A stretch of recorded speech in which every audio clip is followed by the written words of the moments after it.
Tonight, picture the dust of a road stretching eastward, a road that seems to have no end. You smell it before you see it, the dry taste of sand kicked up by countless boots, hooves and wheels. The earth itself trembles, as if a storm were rolling across it. But this is no storm of clouds and rain. This is an army, so vast that when you look down from a hill, it seems like a moving sea of bronze and leather, of spears catching sunlight, of banners rippling in waves. This is the Persian host of Xerxes, son of Darius, king of kings, ruler of an empire that spans from the valleys of Mesopotamia to the mountains of India. And here, in the year 480 BCE, it is on the march to swallow Greece whole. They say Xerxes' army is so large that when it drinks from a river, the river runs dry. They say it numbers in the hundreds of thousands.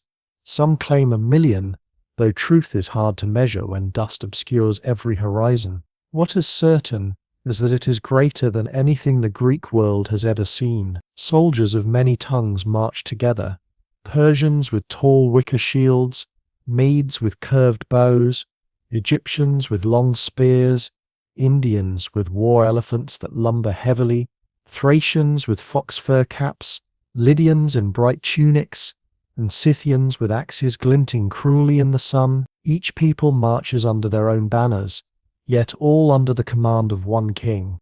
At the center of it all, guarded by mortals, rides Xerxes himself. Draped in robes dyed purple, adorned with gold, he is carried in a chariot fit for a god. His eyes scan the road ahead, but he does not strain. His servants shield him from dust, shade him from the sun. To his men, he is more than a monarch. He is the living embodiment of empire. To disobey him is to defy the very order of the world. You look upon him, and it is easy to see why the Greeks fear that no wall, no army, no city could withstand his will.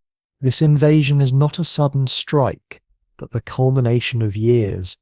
Xerxes' father, Darius, once sought to conquer Greece, but was stopped at Marathon, where Athenian hoplites charged across the plain and sent the Persians reeling back to the sea.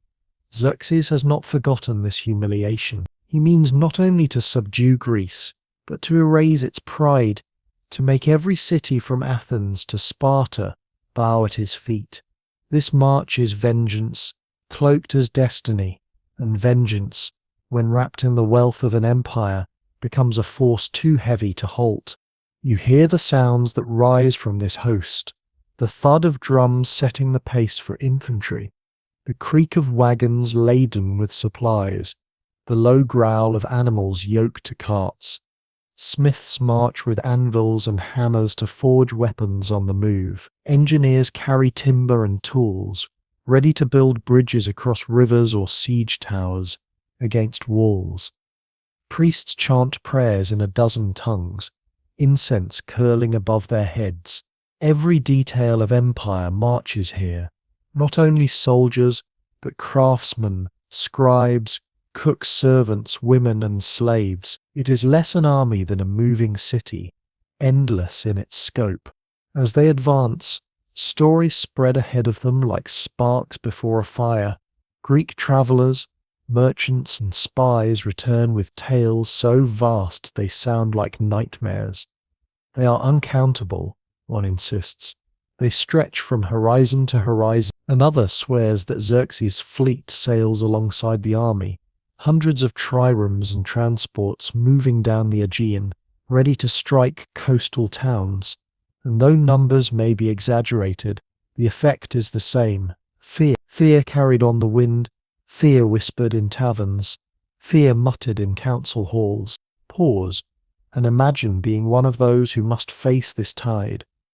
You are a Greek farmer, standing among olive groves that have fed your family for generations. You look eastward, knowing that somewhere beyond those mountains, an empire stirs, one that has already devoured Lydia, Ionia, Egypt, Babylon, Phoenicia. It has crushed kingdoms greater than your small polis. It has burned temples older than your gods. And now it marches for you. How do you sleep at night, knowing that the earth itself seems to tremble with each step they take. The Persians are not only soldiers but strategists.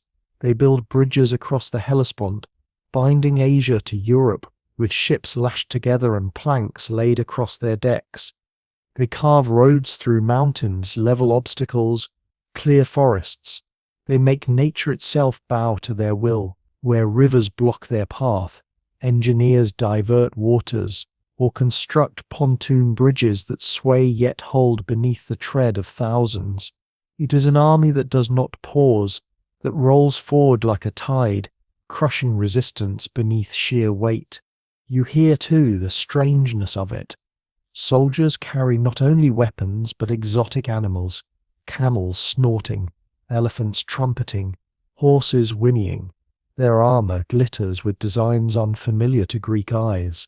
Bright scale, painted shields, tall headdresses. When they march through villages, the air fills with scents of spices from far-off lands, of oils and perfumes never smelled in the rocky hills of Greece.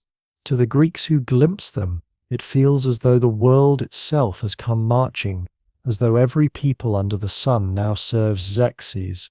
And yet, for all its size, this host is heavy with its own burden. Feeding such numbers is a nightmare. Every village they pass must give up grain, cattle, wine, rivers muddy with the trampling of beasts, fields flattened beneath countless sandals, behind the army trail carts piled with food, fodder, water skins.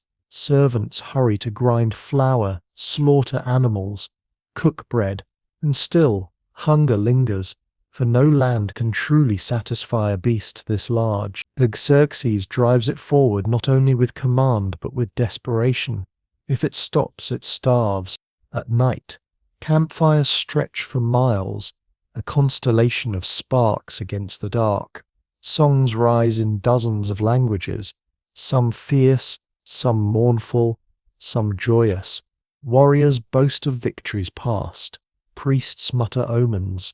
Servants scurry, and above it all, in a great tent adorned with silks, Xerxes reclines, attended by nobles, his every need met, while he dreams of Athens burned, of Sparta humbled, of Greece made dust beneath his sandals. From afar the Greeks watch and whisper.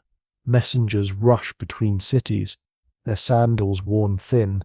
In Athens, men remember Marathon, their pride kindled but their fear sharper. In Sparta, voices mutter that no wall of stone can hold against so vast a force, only the wall of flesh and shield, of men trained never to retreat.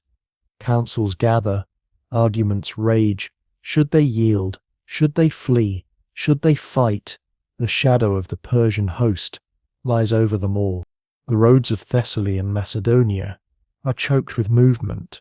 Persian scouts ride ahead, their horses swift, their banners high. Local towns too small to resist offer tribute, hoping to spare themselves from fire. Some bow willingly, eager to side with the strongest. Others grit their teeth, praying that someone, somewhere, will find a way to stop this tide. But who? What handful of city-states could stand against an empire that swallows continents? And yet, as you look westward, you see it, the mountains of Greece, craggy, unyielding, cut by narrow passes where numbers mean little. Xerxes' army is vast, yes, but the land itself might serve as shield if men are brave enough to use it. There, between mountain and sea, where the path narrows to little more than a cart's width, lies Thermopylae, the hot gates, where steam rises from sulphur springs, and where earth itself pinches shut like the throat of a funnel. If Greece is to survive, it will be here, in this narrow place, that the tide must be stemmed. But that choice lies ahead, for now the empire marches. Dust clouds rise, rivers run low, fields empty, villages tremble. The King of Kings rides in his chariot, his eyes fixed westward, his will unshaken. Behind him rolls the greatest host the world has yet seen, a city on the move, an avalanche of men and beasts, And you, standing on a hill, watch it pass. The ground quakes underfoot, the air thrums with sound, the horizon blurs with dust. It seems impossible that anything could stop it. Yet history whispers that even the mightiest tides can break upon a single rock. And ahead, in Greece, men are already sharpening spears, polishing shields, and swearing oaths that they will never yield. The empire is on the march, unstoppable in its grandeur. But the story is not only of kings and millions, it is of 300 Spartans, of allies few but fierce, of men who will make their stand at the very edge of the world. The news of Xerxes' march spreads across the Aegean like sparks leaping from a fire. By the time the first dust of the Persian host has settled in northern Greece, word has already reached the cities of the south. In Athens, men gather in the agora, voices raised in anger and fear, debating what course to take. They remember the victory at Marathon a decade earlier, when their hoplites charged across the plain and drove Darius's army into the sea. Yet Marathon was one battle, fought against a force far smaller than what now approaches. Xerxes' army is vast, his fleet formidable, and Athens stands alone unless the cities of Greece can act together. The challenge is not only fear, but division. Greece is no single kingdom, no empire of one voice. It is a patchwork of city-states, each with its own laws, customs, and jealousies. Athens looks eastward, proud of its democracy, its fleet of triremes, its wealth of silver from the mines of Laurion. Sparta looks inward, ruled by kings and councils, its citizens raised from birth to fight, its army the envy of the known world. Corinth, Thebes, Argos, and dozens of others guard their independence fiercely, often turning their spears not on Persians but on each other. To unite them is like trying to bind waves into rope. Still, the danger is too great to ignore. Envoys travel from city to city, calling for congress. At Corinth, representatives gather, cloaks and helmets, marking their different origins, accents mingling in heated debate. Some argue that resistance is futile, better to bow before Persia than see their cities burned, their temples toppled, their people enslaved. Others cry out for defiance, invoking the gods of Olympus, the ancestors who fought for freedom, the sacred duty of Hellenes to protect their land. The council sways like a ship on rough seas, buffeted by fear and pride. Athens takes the lead in urging resistance. Themistocles, cunning and ambitious statesman, argues that salvation lies not in fields or walls, but in the sea. Athens, he declares, must put its trust in its fleet, those sleek triremes with their bronze rams and disciplined crews. If Persia commands the land, then Greece must command the water. He urges that the cities pool their ships, their oarsmen, their courage, and challenge the Persians where their numbers mean little. His words are bold, but not all are convinced. Sparta, by contrast, sees salvation in the strength of hoplites. To Spartans, war is not fought by walls of wood or by ships, but by men who refuse to yield. They listen to Athens' plea but remain cautious. Sparta has long distrusted Athens' ambitions, and its kings know that every soldier sent abroad weakens their control over helots, the vast enslaved population always ready to rebel. Yet Sparta cannot ignore its duty. Its reputation as the defender of Greece, as the embodiment of martial virtue, leaves it little choice. When danger looms, all eyes turn to them. The debates stretch long into the night. Torches flicker in the Corinthian hall, shadows lengthen on the walls as voices rise and fall. Some cities refuse to send men, unwilling to risk destruction for the sake of others. But enough agree to form a fragile league. They decide that a stand must be made, not on the plains where Persia's cavalry can sweep like storms, but in narrow places where numbers are choked. The fleet will guard the straits at Artemisium, while on land a force will hold Thermopylae, the hot gates. The strategy is simple in outline, perilous in execution. Delay the Persians long enough that the Greeks may gather strength, that unity might grow from necessity. Imagine the mood in Athens. As these decisions are carried home, men crowd the Pnyx, the rocky hill where citizens gather to vote. Themistocles argues again, his voice carrying over the crowd. Every able-bodied man must take to the ships. Every family must prepare for sacrifice. Women and children will be sent to safe havens. Homes may be abandoned, but the fleet must sail. The people vote, their hands raised in the air, their faces grim. Freedom demands nothing less. In Sparta, the mood is different. There, choices are not made by masses, but by the Gerousia, the council of elders, and by the two kings who share the throne. When word comes that Xerxes has crossed into Greece, the Spartans hesitate. It is the time of the Carneia, a sacred festival dedicated to Apollo. When war is forbidden, religion binds them as tightly as law. To break it risks angering the gods. Yet duty calls. After fierce debate, they agree to send a token force, 300 of their best, under King Leonidas. It is a compromise, a gesture of defiance, without breaking the festival outright. For Spartans, 300 is no small gift, for each one is trained from boyhood to fight without fear. Other allies join as well.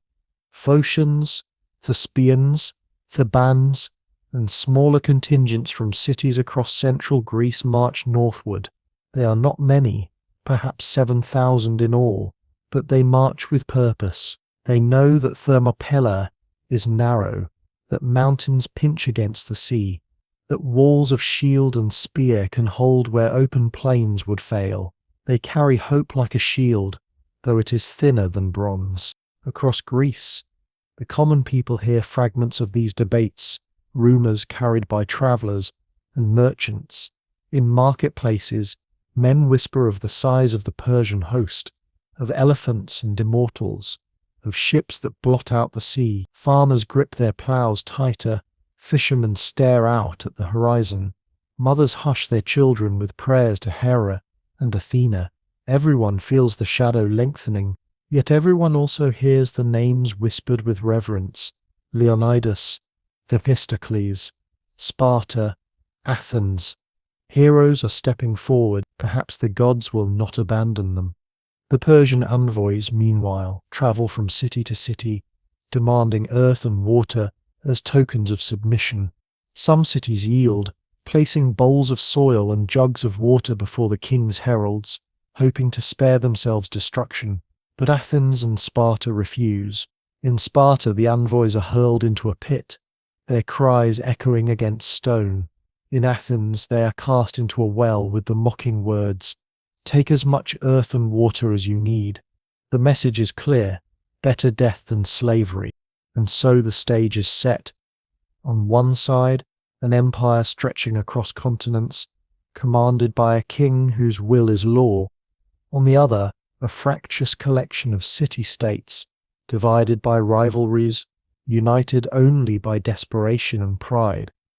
The balance seems absurd, the outcome foregone, yet in their defiance lies a spark, a belief that freedom is worth more than life, that courage can outweigh numbers, that a stand in the narrow places of the world can shape the fate of generations. As the sun sets on these councils, you can almost hear the echo of sandals marching northward, shields slung across shoulders, spears glinting in firelight. Farmers leave their fields, sailors leave their harbours, kings leave their palaces. They march not because they expect to return, but because they know someone must stand. The Persian tide rolls inexorably closer, but in the mountains of central Greece, men prepare to dam it with their bodies. Pause for a moment in that twilight and you feel the weight of choice pressing on every heart. To bow or to fight, to yield or to resist. It is not only a question for kings, but for shepherds and sailors, for mothers and sons. The Persians come with promises of safety if you submit, with threats of fire if you resist. And still in smoky halls and starlit fields, the Greeks choose defiance. Their cities may be small, their numbers few, but their resolve hardens like bronze. And thus the shadow of empire meets the spark of freedom. The Persians march with rivers of men, with drums that shake the ground.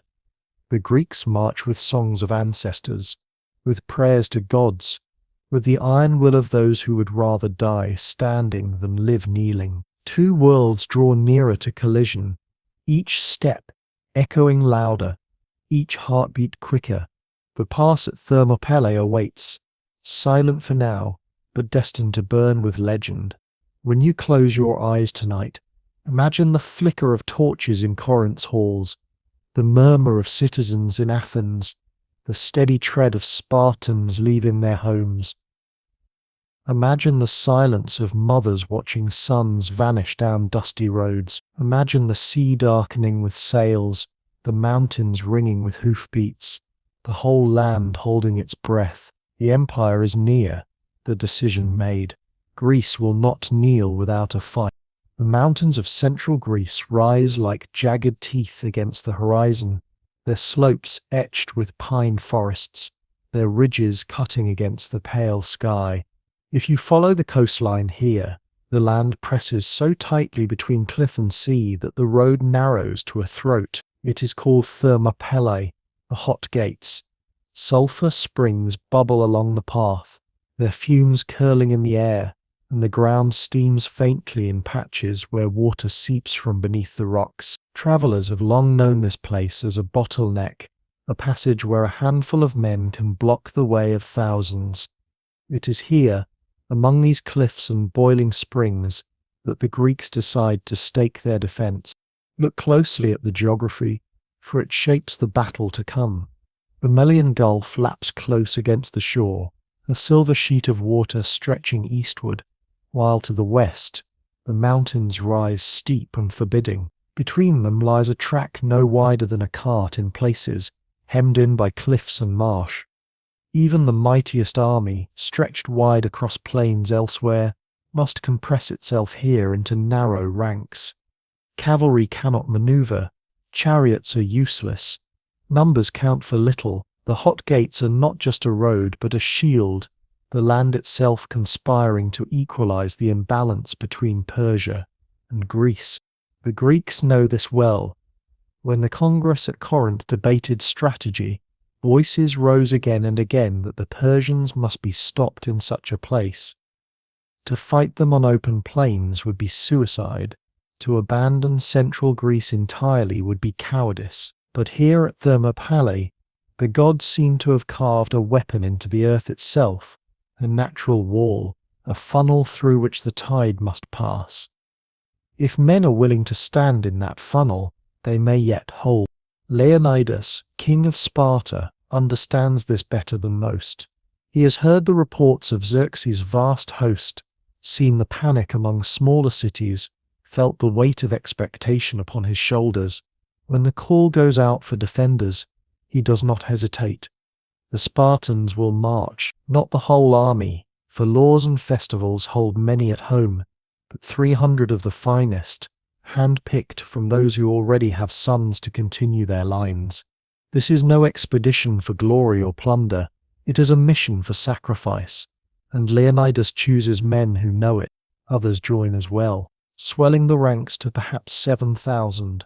Phocians, whose lands border the pass, eager to defend their homes, the Spartans, willing to march though they know few will return.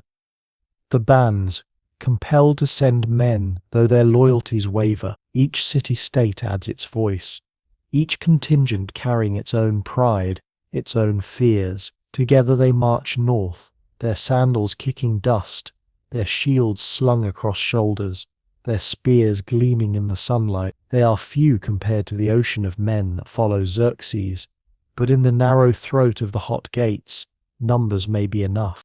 The pass itself is prepared, stones are piled, walls strengthened, trenches dug. The Greeks know that defense here will not be a single clash, but a siege of days.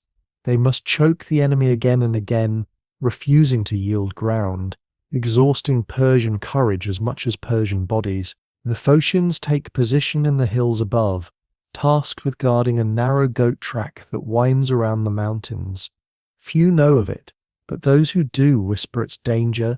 If left unguarded, it could allow the Persians to bypass the hot gates entirely. The Greeks do not forget this, though their attention remains fixed on the road itself.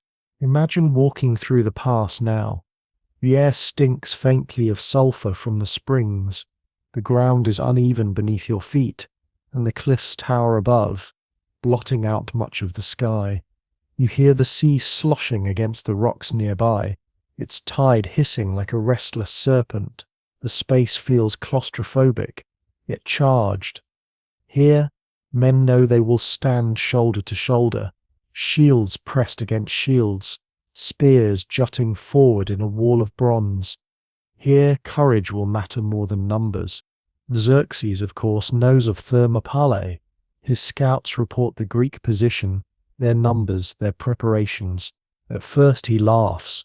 What are a few thousand men to an army that stretches for miles? He imagines them crushed in a single wave, swept aside like ants before a flood. But his advisers are less certain. They remind him of Marathon, of the stubbornness of Greek hoplites, of the danger of narrow ground. Yet Xerxes is king of kings. To him, the thought that so few could stop so many is not only impossible but insulting. He sends his heralds to demand surrender. The offer is simple: lay down your arms, give earth and water, and live. The reply comes swift, carried in words that will echo across centuries. Molon Labe, Leonidas answers, "Come and take them." For him, surrender is not an option, not even to save lives. To yield arms is to yield freedom, and freedom to a Spartan is more precious than breath. The Persian heralds retreat. Their mission failed. The Greeks remain. Spears upright, eyes steady, their silence more eloquent than any boast. Day by day, the Persian army grows nearer. From the cliffs, Greek scouts watch dust clouds swell, hear the faint thunder of drums and hooves. At night, fires flicker on the horizon, a second constellation stretching across the plains. The sight is staggering. Rivers of men, endless ranks of infantry, cavalry prancing in armor that glitters like scales. For each Greek shield there are 100 Persian arrows. For each Greek spear, a dozen Persian swords. Yet still the Greeks wait, calm, ready. In the Greek camp, the mood is one of grim determination. Spartans polish their armor until it gleams, comb their long hair, joke lightly as though preparing for a festival. To them death is no stranger. They were raised to meet it with dignity, even with laughter. The Spartans sharpen blades, Phocians lay stones, Thebans mutter uneasily. Fires burn, bread is shared, wine passed from hand to hand. In the shadows, priests sacrifice animals, reading omens in the entrails, whispering prayers to Ares, Athena, Zeus. The gods are silent, but the men find comfort in ritual. By morning, the hot gates echo with the tramp of Persian feet. Xerxes' advance guard appears, banners high, shields bright, spears lifted like a forest. Their drums pound, their war cries rise, and the cliffs ring with their noise. From their position, the Greeks see it all, unmoving, a wall of bronze at the narrowest point. The contrast is stark, an ocean pressing against a rock, yet it is in such places that legends are born. The Thermopylae is no ordinary battlefield. It is a stage upon which two worlds collide, east against west, empire against freedom, tyranny against independence. Yet to those who stand here it is simpler. It is the place where they must hold, where they must prove that courage can match numbers, that discipline can outlast chaos. It is the place where they will die, and by dying carve their names into eternity. You feel the weight of silence before the clash, the kind that presses against your ears, heavy with anticipation. The Greeks stand in their ranks, shields locked, spears braced. Leonidas moves among them, his voice steady, his eyes sharp, his words calm but fierce. He reminds them why they are here, not for gold, not for glory, but for Greece, for their families, for the right to stand free. His men nod, grip their weapons tighter, and wait. The hot gates are ready. The Persians are near. The earth quivers with the tread of armies. The air thickens with dust. The sea churns restlessly against the shore. The pass narrows to stone and steam. And in that throat of the world, 7,000 men prepare to defy a king who calls himself master of all. It is not only a place, but a moment. Thermopylae is a wound cut into the earth, and into it marches history itself. The land holds its breath, the gods look on, and soon the silence will break. The man who steps forward to lead the defense of Thermopylae is not just any Spartan king, but Leonidas, descendant of Heracles, warrior of the Agiad line. His name itself means son of the lion, and in the tales whispered in smoky halls, it is said that he bears both the ferocity of the beast and the dignity of a ruler. To understand why he chooses to lead 300 into the jaws of death, you must look not only at the moment but at the life that shaped him. From birth, a Spartan boy is property of the state. Leonidas, like all others, was taken at 7 years old from his mother's arms and placed into the agoge, the harsh training that defines Spartan manhood.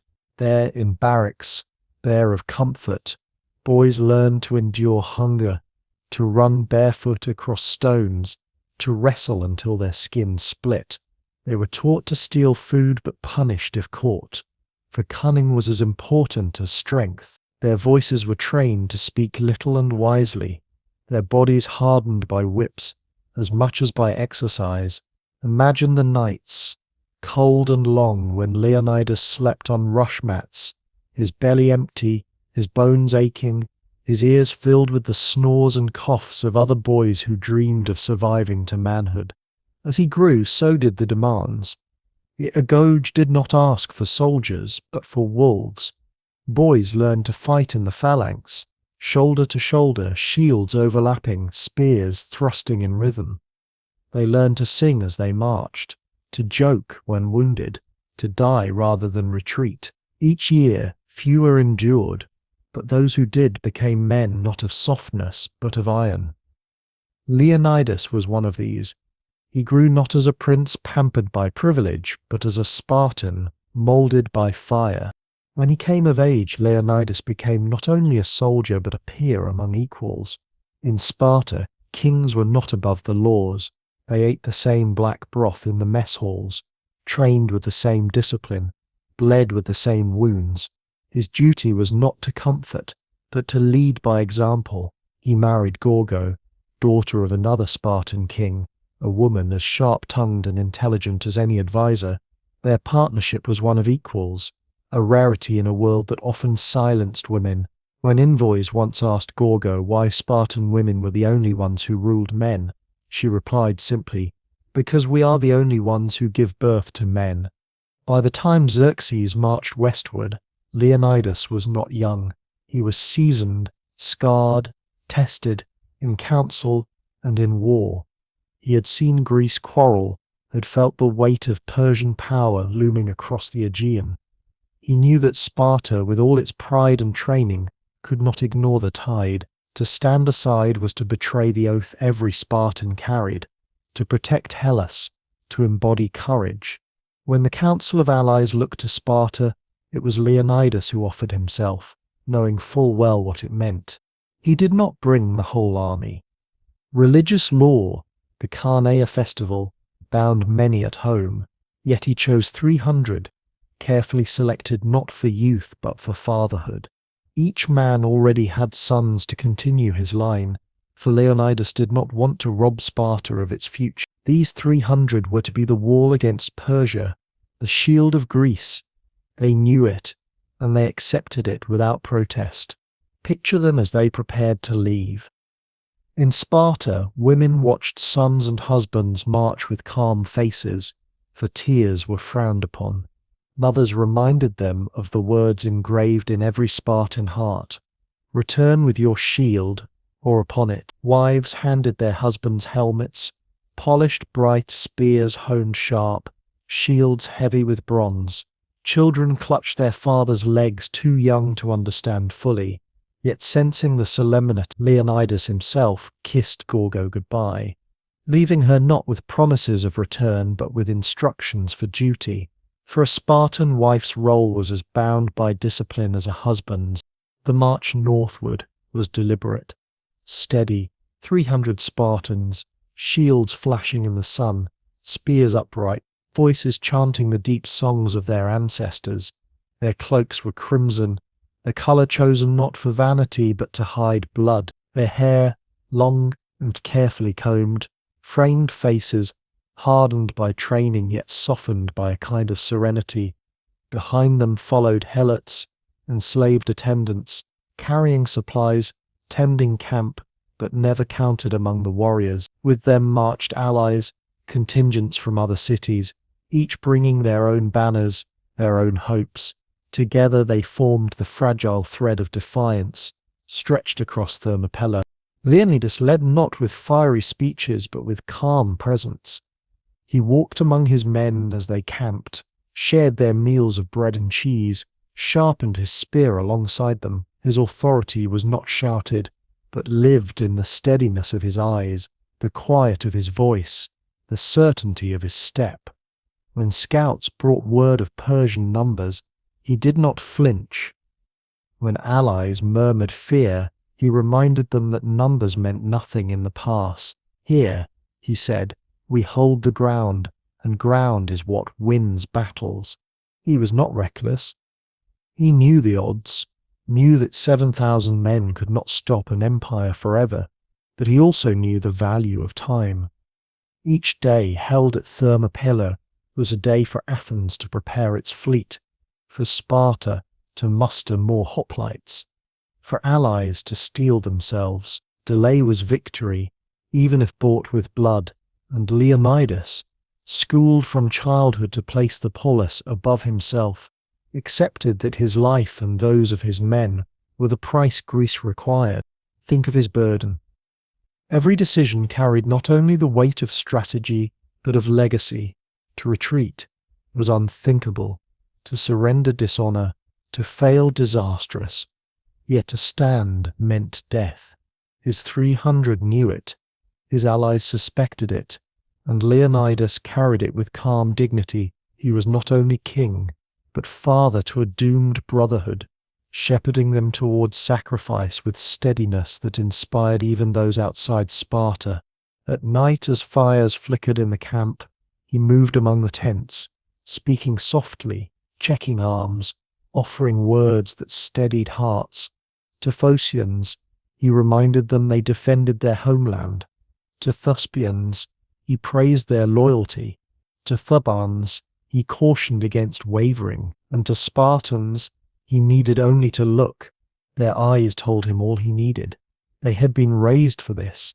They would not falter. The image of Leonidas that endures is not of a roaring general, but of a calm rock. Where others fretted over omens, he trusted discipline. Where others weighed odds, he focused on duty. Where others saw death, he saw meaning. His courage was not the flash of fire, but the steady glow of coals, warming all who drew near. As Persian scouts peered into the pass, reporting back to Xerxes, Leonidas made his stand. The hot gates would not be abandoned, not while he lived. His 300 Spartans, chosen fathers of Sparta, stood with him, their shields raised, their spears levelled, allies clustered around, heartened by the sight.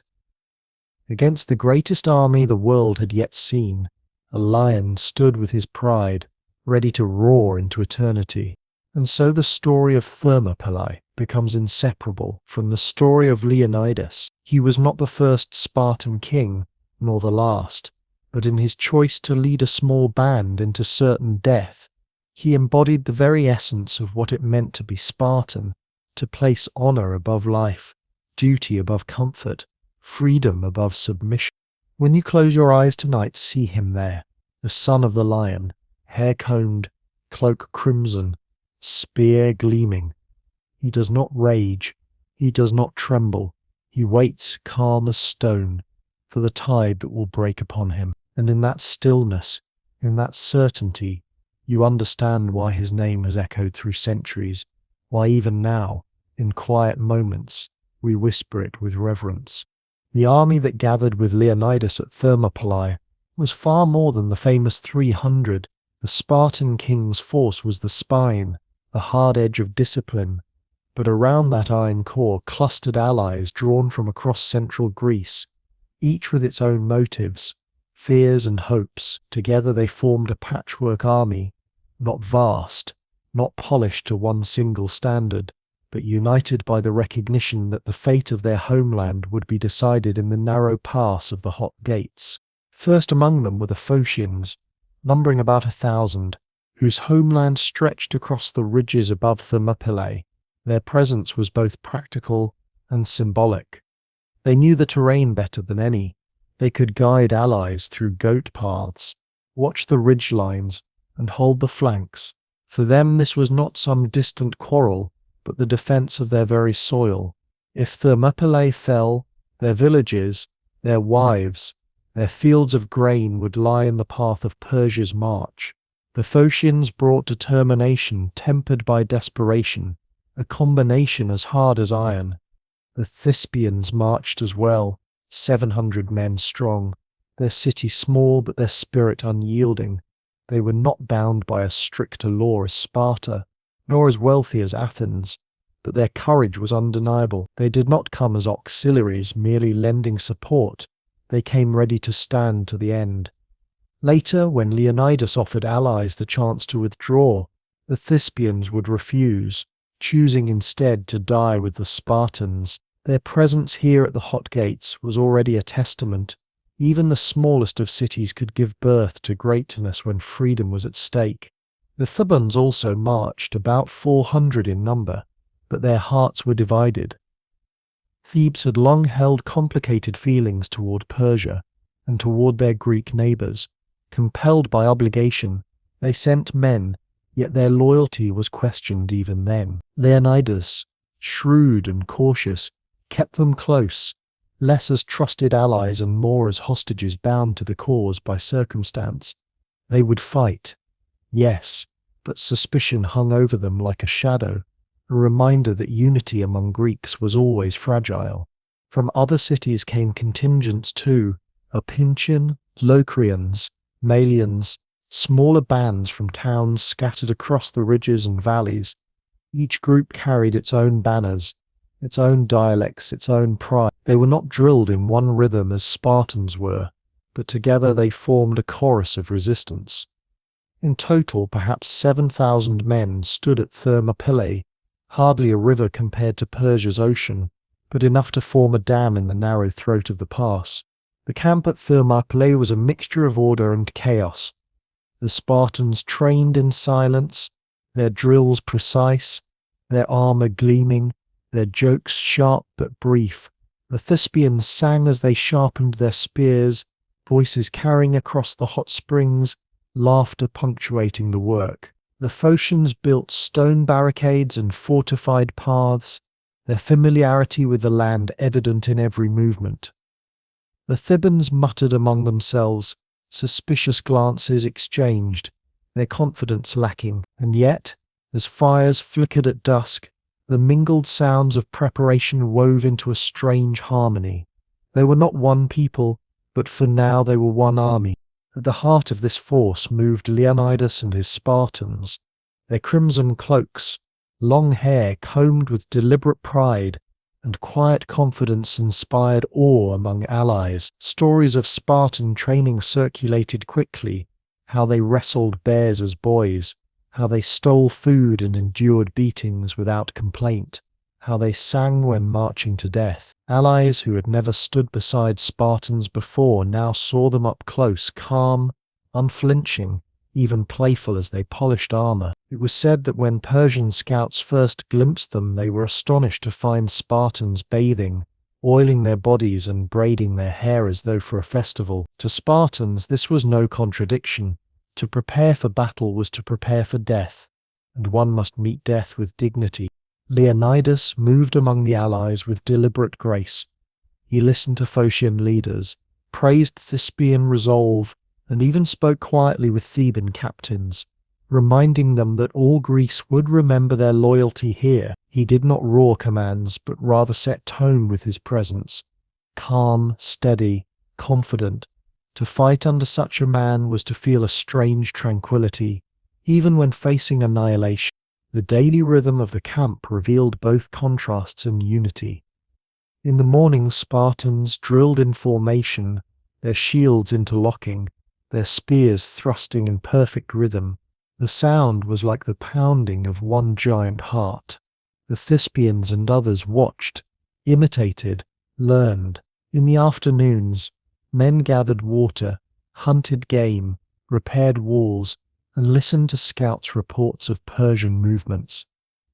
At night, fires crackled, bread was shared, and stories told of gods and heroes. Around one fire, a Thespian sang of Heracles.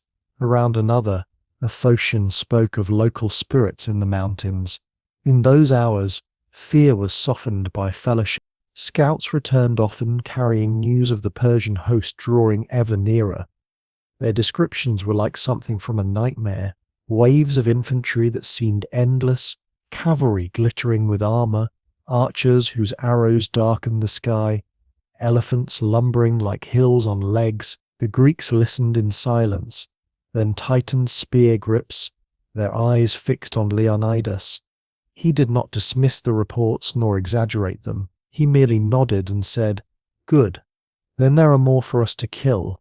A jest, yes, but one that carried steel beneath.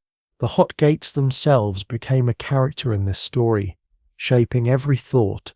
Men walked the narrow pass, ran their hands along the rough rock walls, tested their footing on uneven ground.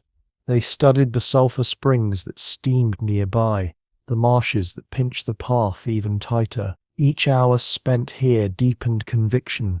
Numbers would count for little, discipline for much. In the confines of Thermopylae, 7,000 men could stand against 10 times their number. The land itself was an ally, stern and silent. Among the allies, whispers grew of omens. Birds circling at dawn, strange sounds from the springs, dreams of gods striding across the mountains. Priests sacrificed goats, examined entrails, and declared the gods favorable. Whether true or not, the men believed it. Their courage stiffened by the thought that Zeus and Athena watched over them. For soldiers staring down an empire, belief was a weapon as sharp as any spear. It was not unity without tension. The Thebans' wavering loyalty was a constant worry. The Phocians, proud and defensive of their role, argued with others about guarding the mountain paths. Even among Spartans, the knowledge that death was certain stirred moments of quiet reflection. But Leonidas managed these divisions with care, never letting quarrels grow. His authority, the discipline of his Spartans, and the urgency of their mission bound the allies together. The allies also knew they were part of a greater plan. To the north, fleets of Athens and others prepared to guard the straits of Artemisium, to block Persia's ships from flanking the land defense. To the south, cities readied themselves for siege or evacuation. Thermopylae was the hinge, the place upon which all else turned. If they failed here, Persia would pour through, and Greece itself might crumble before unity ever truly took root. At night, the men spoke quietly of home. A Thespian murmured about his vineyard, hoping the vines would survive his absence. A Phocian told of his children, how they played in the shadow of these very mountains. A Spartan, more laconic, merely said that his sons would grow strong. In those moments, the war was not about gods or politics, but about families, hearths, and fields. Each man had something worth dying for, and in Thermopylae they prepared to prove it. When dawn came, they rose early, polished shields until they gleamed, tested spear points, and combed their hair. To the Persians, who watched from afar, this seemed strange, even ridiculous, but to the Greeks it was ritual, a way of affirming dignity in the face of death. They were not merely preparing for battle, they were preparing for remembrance. Thus, the allied forces gathered, Spartans, Thespians, Phocians, Thebans, and others, different in accent and custom, but united in resolve. They knew their numbers were pitiful compared to the mass rolling toward them. They knew their names might be forgotten, overshadowed by Sparta's legend, yet still they stood, shields braced, eyes steady, waiting for the dust of Persia to rise over the horizon. And you, standing among them in the heat of the springs, would feel it too, the tension of men who know they will soon test the worth of their courage, who know that the fate of their world narrows to this single steaming throat of land between cliff and sea. The morning haze lifted from the Malian Gulf, and the scouts of Leonidas returned with their reports. What they had seen was not an army, but a nation on the march, a swarm that stretched across valleys, poured over hills, and darkened the horizon with dust. The Persian host had come at last. Their banners gleamed in the rising sun, embroidered with lions, bulls, and winged figures, while their war drums echoed like thunder that rolled continuously, without pause. Even the Greeks, hardened by resolve, were stunned by the sight. Never had such numbers been witnessed in their land. At the center of this spectacle rode Xerxes, the king of kings. His chariot was draped in purple, the dye so costly that only monarchs could afford it. Around him marched the immortals, 10,000 chosen Persians, whose ranks were never seen to diminish. For every fallen man was instantly replaced.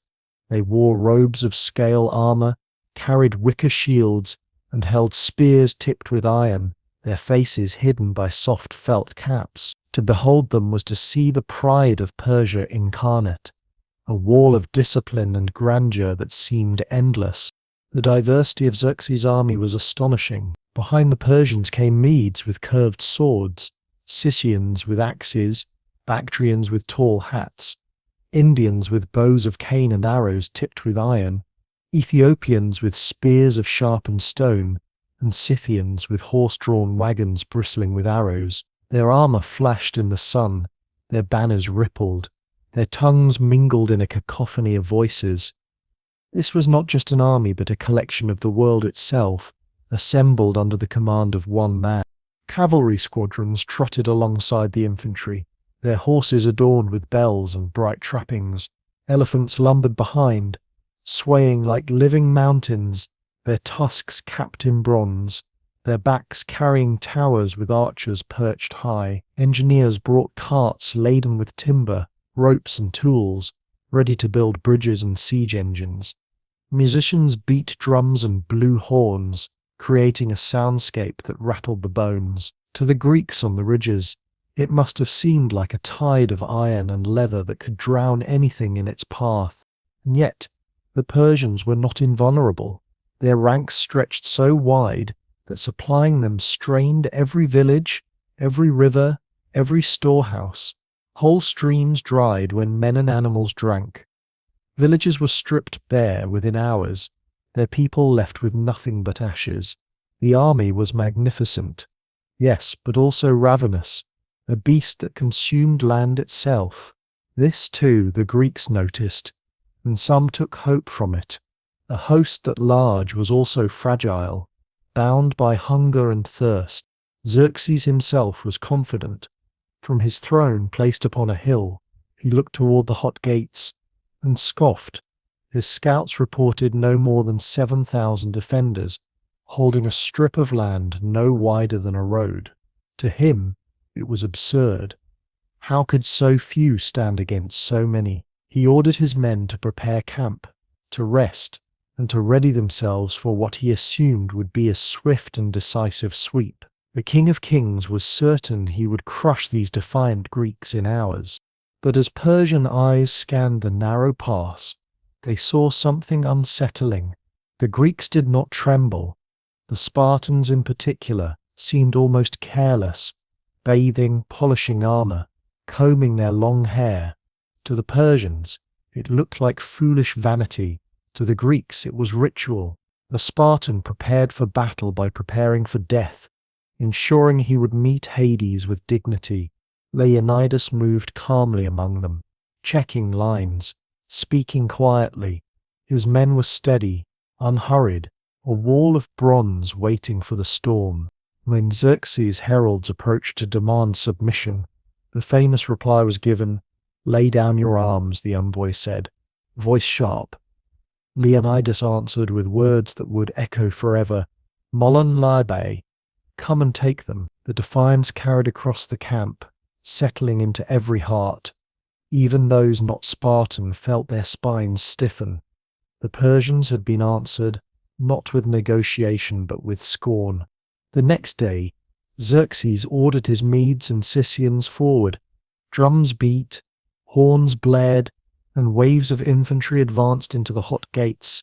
The pass narrowed, forcing their ranks into a tight column. Their wicker shields rose, their spears levelled, and they surged against the Greek line. But here, the training of the Spartans revealed its worth. Shoulder to shoulder, shields overlapping, spears thrusting in unison, the phalanx was like a wall of stone. Persian spears shattered against bronze. Arrows clattered harmlessly off helmets, and when the enemy pressed too close, the Spartans and their allies shoved with shield rims, pushing them back into chaos. The Medes tried again and again, their commanders shouting, their whips cracking, but the Greeks did not yield an inch. At last the invaders retreated, their dead littering the narrow ground, their pride bruised. Xerxes, watching from his throne, was furious. He ordered his immortals forward, his elite, his pride, men who had never been defeated. Their ranks gleamed as they advanced, confident in their strength, but the phalanx cared nothing for titles. Again shields locked, spears bristled, and the immortals crashed against an unyielding wall. They tried to flank, but the cliffs and sea denied them. They tried to break through, but the narrow pass funneled them into slaughter. Even their reputation could not breach Greek discipline. By dusk they too withdrew, bloodied and humiliated. For 2 days, the pattern repeated. Waves of Persians surged into the hot gates, and waves of Persians were hurled back. The ground grew slick with blood, the air choked with dust and cries, yet the Greeks endured. They rotated men in and out, resting in shifts, while Spartans remained at the heart, unshaken. Stories spread through the Persian camp of men who fought like lions, who laughed as they killed, who seemed to welcome death itself. Xerxes' confidence began to fray. Still, the Persian host was vast. Xerxes had numbers to waste, time to spend, resources to grind down defenders. For every Greek, there were hundreds waiting, and though morale faltered, the sheer weight of empire pressed inexorably forward. Xerxes knew that if brute force could not break Thermopylae, cunning must. The hot gates became a symbol. To the Greeks, it was proof that courage could defy numbers, that freedom could stare down empire. To the Persians, it was a splinter lodged in pride, an obstacle unworthy of their size, yet stubbornly immovable. At night, both camps watched each other's fires, the silence heavy with anticipation. The Greeks sharpened their spears, sang hymns to Ares, prayed to Athena. The Persians whispered doubts, muttered of gods angry with Xerxes, wondered how long they could bleed. And yet, within those nights, a shadow moved, a man whose betrayal would soon undo all the valor of the hot gates. But for now, in the blazing sun and the narrow pass, the Greeks held. The greatest army in the world had been stopped, if only for a moment, by 7,000 men and the iron will of their king. The dust of Persia filled the air, the cries of battle echoed in cliffs, and still the phalanx stood. The hot gates had become the beating heart of resistance, a narrow place where freedom drew breath against overwhelming empire, and Xerxes, for all his power, could only watch, seething, as day after day his men bled upon the stones. The dawn of the first full day at Thermopylae broke with a haze of sea mist rising from the Malian Gulf. The narrow pass glistened with dew, and in the Greek camp, warriors tightened straps, polished shields, and checked the weight of their spears. Leonidas moved quietly among them, his face composed. He gave no speeches, no grand declarations, only short words of encouragement. "Eat well," he told them, "for tonight we dine among the shades." Such calmness was not bravado but habit. To Spartans, the expectation of death was constant. It was to be met with wit as much as with courage. On the Persian side, drums began their relentless pounding, commanders barked orders, and the first waves of troops formed up. These were the Medes, fierce warriors from the eastern satrapies, ordered to sweep the Greeks aside. Xerxes, seated on his throne on a ridge, expected spectacle, a quick rout that would display his might. His immortals stood in reserve, certain they would not be needed for such a trivial resistance. The Medes advanced in formation, wicker shields raised, spears and bows ready, their ranks swelling until the pass seemed choked with bodies. When they surged into the hot gates, the clash was immediate. Greek shields locked with a thunderous crack, spears jabbed forward in unison, and the wall of bronze and muscle met the Persian tide. For a heartbeat, the two forces pressed against each other, neither yielding. Then the phalanx pushed, a slow, steady shove that drove the Medes backward. Spears pierced armor, bronze split flesh, and men fell screaming. Dust rose as bodies tumbled, trampled by those behind. The narrowness of the pass betrayed the Medes. They could not maneuver, could not encircle, could only hurl themselves forward to be broken. The Persians fought bravely. Arrows darkened the air, stones flew, and swords flashed. But the Spartans and their allies absorbed it all. Their shields overlapped like tiles, protecting the man to the left as much as the self. When one spear broke, another was raised. When one man fell, another stepped into his place. Hours passed, and the Medes achieved nothing but corpses. Their commanders screamed, their whips cracked, but still the Greeks held firm. By midday, the first assault had dissolved into chaos, and the survivors limped back, bloodied and demoralized. Xerxes frowned. The sight offended him. Peasants from tiny city-states, resisting his empire. To prove his wrath, he ordered another assault. Again, horns blared, drums pounded, and new ranks advanced. These rizzed harder, their numbers even greater. Yet the result was the same. In the choke of Thermopylae, numbers were meaningless. The Greeks rotated their lines, bringing fresh men forward, while the Spartans anchored the front with tireless discipline. Each thrust of spear was precise, each push of shield inexorable. The second wave, like the first, crashed against the wall of bronze and shattered. By late afternoon, Xerxes decided to send in his elite. The Immortals, 10,000 strong, advanced with confidence. They were taller, stronger, more richly armored than most, their reputation a legend. They marched with precision, their spears glinting in sunlight, their shields painted with bright emblems.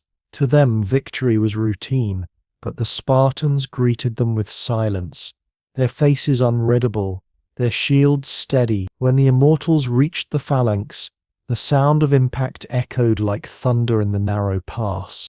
The battle raged with ferocity. The Immortals pressed with relentless force, striking with sword and spear, raining arrows at close range. Yet the Greeks yielded nothing. Spartans fought with deadly efficiency, killing with thrusts so swift that even Xerxes' elites faltered. The Thespians held firm beside them, their courage undimmed. Phocians reinforced from behind. their spears stabbing over shoulders.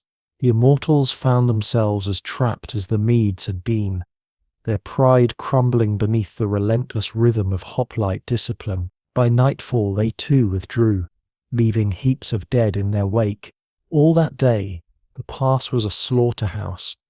The ground grew slick with blood, the air thick with cries and dust, corpses piled so high that Persians stumbled over their own dead.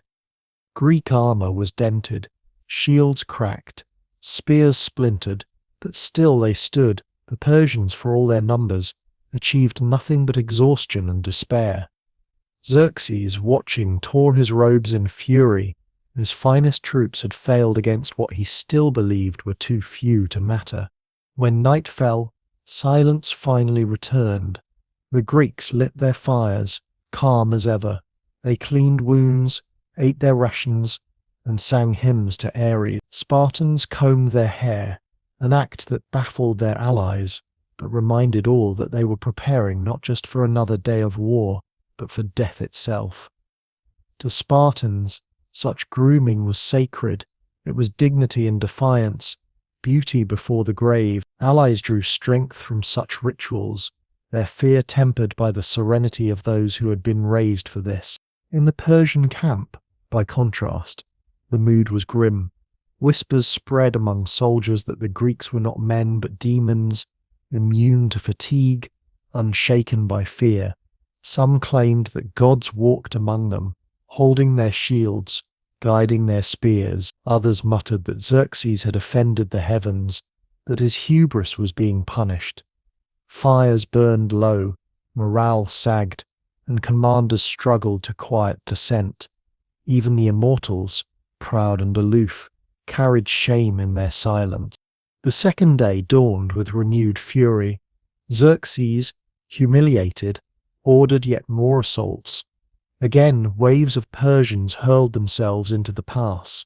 Again, the Greeks repelled them. Archers filled the sky with arrows, but the dense armor of hoplites shielded them. Cavalry attempted to press forward, but the cliffs and sea denied their charge. The choke point nullified every advantage Persia had. By midday, the Persians had lost thousands more, while the Greek line remained largely intact. It seemed almost impossible, a miracle wrought of discipline and stone. But the Greeks paid a price too. Arms ached from endless thrusting, lungs burned from dust, legs trembled from strain. Spears broke faster than they could be replaced. Men scavenged weapons from the fallen, wounds accumulated, cuts, bruises, cracked ribs. Though few died in those first days, exhaustion seeped in. The knowledge that tomorrow would bring the same weighed heavily, even on the Spartans. Leonidas saw it, but he offered no pity. He reminded them only that every hour held here bought time for Greece beyond the mountains. Delay was their victory. The ground of the hot gates was transformed by combat. Blood pooled in ruts, bodies sprawled, shields dented and abandoned. Flies swarmed, the stench of death rising in the summer heat. Yet the Greeks stood amid it with calm indifference. To them the horror was not distraction but background, part of the world of war they had always expected. They planted their sandals on corpses as easily as on stones, their eyes fixed always forward. Xerxes seethed. He had underestimated these men, and in doing so, his army's aura of invincibility had cracked. He considered retreat for the first time but dismissed it. To withdraw from so few would be humiliation beyond bearing. His counselors urged caution, but pride would not allow it. Instead, he promised that tomorrow would bring a new plan, a new tactic, something that would end this insult. Night fell again, and the Greek camp glowed with firelight. Songs rose into the air, quiet but steady. Men shared wine, sharpened blades, and spoke of home. A Thespian told of vineyards, a Phocian of children, a Spartan of ancestors. The stars wheeled above, enlivened, while below the pass simmered with tension. Both sides knew the battle was far from over. So, the first days of Thermopylae passed. Days of endless assault and endless defiance. The Persians hurled themselves like waves against a cliff, and the cliff did not yield. The Greeks, though weary, stood with pride unbroken, their shields still raised, their eyes still sharp. The hot gates had become a furnace where empire tested itself against courage, and courage burned brighter still. The second evening at Thermopylae settled into a strange rhythm. Across the narrow gulf, the Persian camp burned with thousands of fires, a sea of flickering light that seemed to stretch forever. The drums and horns had gone silent after their failures, but the sheer presence of the host was overwhelming. From the cliffs above, one could see endless tents pitched in rows, herds of animals tethered for slaughter, wagons loaded with supplies, and banners that flapped lazily in the dusk breeze. The Greeks, far fewer, kept only a handful of fires. They did not need spectacle, they needed silence, rest and readiness. Xerxes brooded in his pavilion, still seething from the humiliation of 2 days of wasted assaults. He had expected his immortals to sweep aside resistance like reeds before a flood. Instead they had limped back, battered and bloody. His nobles dared not speak too freely, but whispers circulated that the gods had turned against Persia. Xerxes could not allow such murmurs to fester. His army was too vast, his enterprise too costly, for doubt to be permitted. He ordered priests to conduct sacrifices, diviners to read entrails, magicians to chant spells of favour. Yet when omens came back unfavourable, he raged, accusing priests of cowardice. The empire was showing cracks, not in its numbers, but in its spirit. In the Greek camp, by contrast, morale seemed unshaken. Spartans polished their shields until they reflected firelight, combed their long hair, and told dry jokes about the day's slaughter. The Thespians sang quietly, songs of fields and family, their voices soft but steady. The Phocians stood guard over the goat path above, torches in hand, muttering prayers to their local gods. Leonidas moved among them all, his presence calm and reassuring. He did not need to shout. His very stillness was leadership. Even when allies questioned how long they could hold, he reminded them of the purpose. Every hour here was another hour for Greece to prepare. The Persians had one advantage the Greeks could not easily match: the ability to cycle fresh troops endlessly. Xerxes could send in wave after wave, each new unit rested and eager, while the Greeks grew wearier with every clash. Leonidas knew this, and he managed the rotations of allies carefully. Spartans held the front during the most brutal pushes, their discipline anchoring the line, but allies were rotated in to rest them. Still, fatigue built, arms ached, backs stiffened, wounds lingered untreated. For every Persian death, the Greeks bought time, but at a cost measured in blood and exhaustion. That night, Persian scouts crept close, hoping to probe Greek defences. They returned with unsettling reports. Even as small patrols skirmished, the Greeks did not falter. A handful of Spartans met them with such ferocity that the Persians retreated in panic. One scout swore that he saw Spartans laughing as they fought, their eyes alight as though this were sport. The report spread uneasily through the Persian camp. To fight men who did not fear death was one thing. To fight men who welcomed it was another entirely. By the third morning, Xerxes tried a different approach. He ordered archers to rain arrows in such quantity that the very sky seemed to darken. The storm hissed down into the pass, a deadly hail, yet the Greeks raised their shields and endured. When one soldier quipped, "The arrows are so many they blot out the sun," another Spartan replied, "Then we shall fight in the shade." The jest spread quickly, carried from mouth to mouth, a spark of humour that transformed fear into pride. Even allies began repeating it, steadying their nerves with laughter at the very storm meant to break them. The Persian infantry pressed again, emboldened by the arrow barrage. They surged forward, their commanders driving them with shouts and whips. Once more the phalanx absorbed them, spears darting, shields pressing, discipline unshaken. The Greeks feigned retreats, luring Persians deeper into the choke before wheeling suddenly and cutting them down in heaps. The narrow ground betrayed every attempt at Persian cunning. By midday, Xerxes had lost thousands more. His fury deepened, but so did his unease. That afternoon, the Persians attempted to exploit the terrain. Engineers tried to clear marshland to widen the path, to allow cavalry to press forward, but the work was slow, dangerous, and constantly harassed by Greek missiles. Men with picks and shovels fell under a hail of arrows and stones hurled from defenders on the cliffs. The narrowness remained unbroken, the pass still in Greek hands. At night, the Persian camp was restless. Soldiers muttered of curses, of strange dreams, of gods abandoning them. Some claimed to see figures in the Greek lines too bright to be mortal, shining in the dusk like divine warriors. Priests insisted these were tricks of firelight, but the stories spread. Xerxes, furious, increased punishments for dissent. Whips cracked more often. Deserters were executed. Fear of their own king began to outweigh fear of the enemy. Meanwhile, in the Greek camp, omens were interpreted differently. Priests sacrificed animals and declared the gods still favored their stand. Spartans listened in silence, their eyes steady. Allies took comfort in the rituals, even when the entrails seemed ambiguous. Faith, like discipline, was armor. Leonidas himself seemed almost prophetic in his composure. When a soldier asked what they would do when Persians finally broke through, he simply said, "Then we will die, and by our death buy more days for Greece." There was no drama in his voice, only certainty.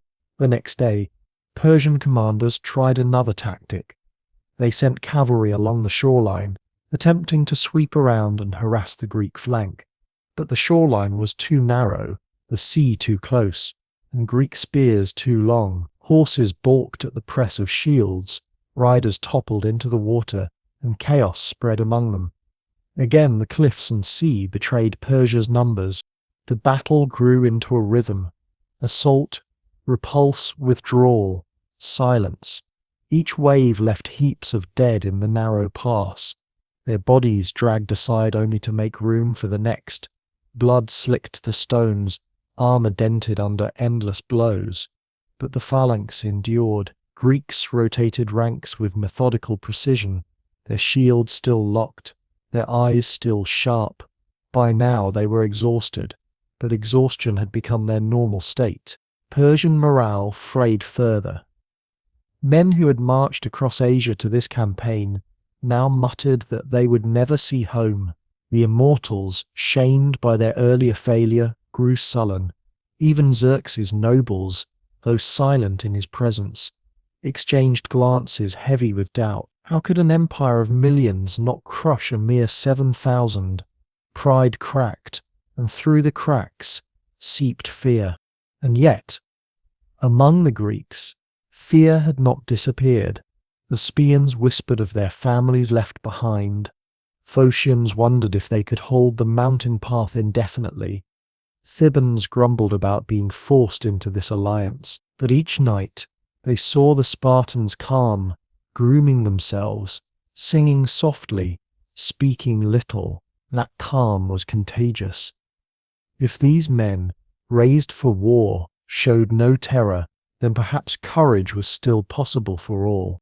The Persian assaults of the third day bled into exhaustion.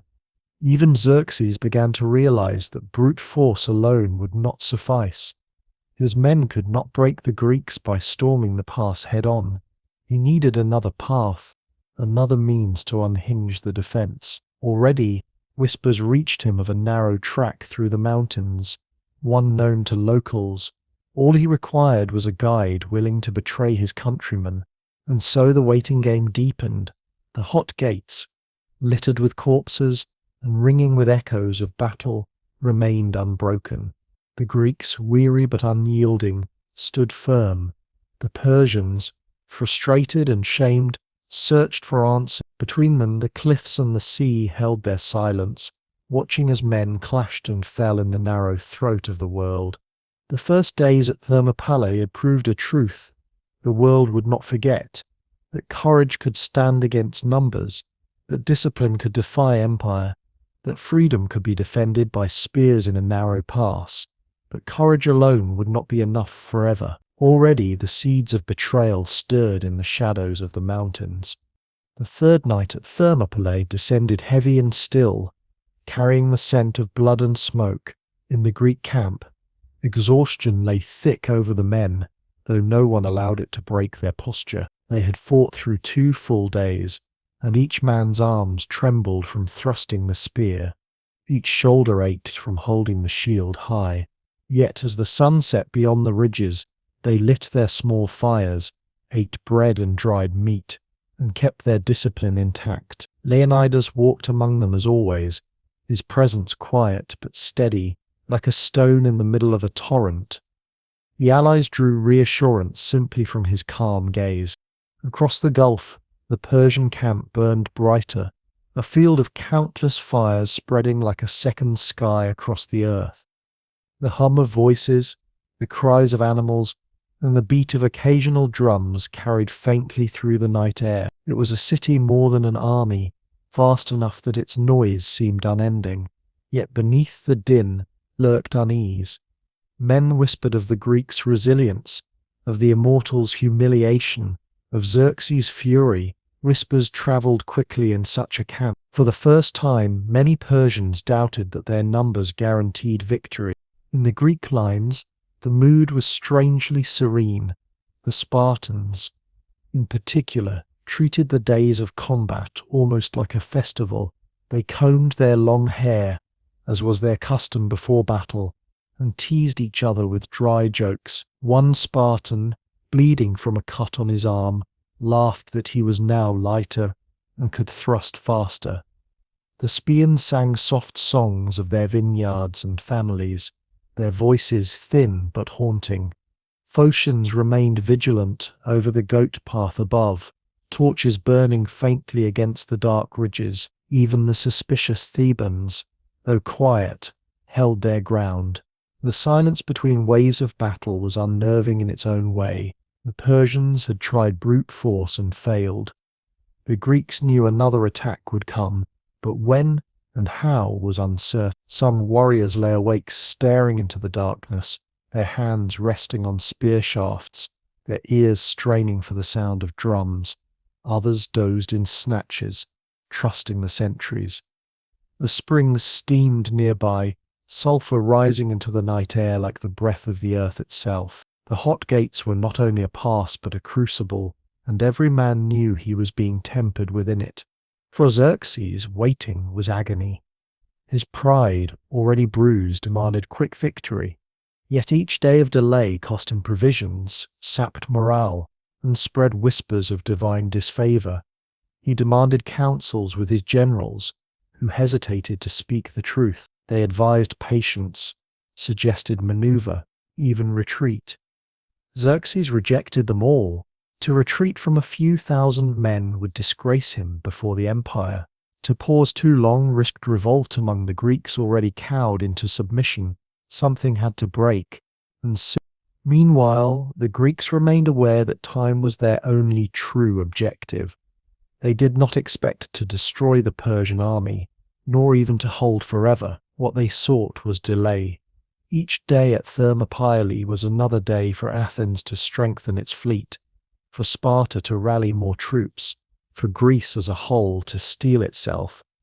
In this knowledge, the defenders found grim satisfaction. Every Persian corpse on the field was proof of time bought at high interest. That night, omens were read. Priests sacrificed goats and examined entrails, their hands stained red in firelight. The signs were ambiguous, but Leonidas listened without comment. He trusted not so much omens as the discipline of his men. Still, the rituals gave comfort to the allies, reminding them that the gods were being honored.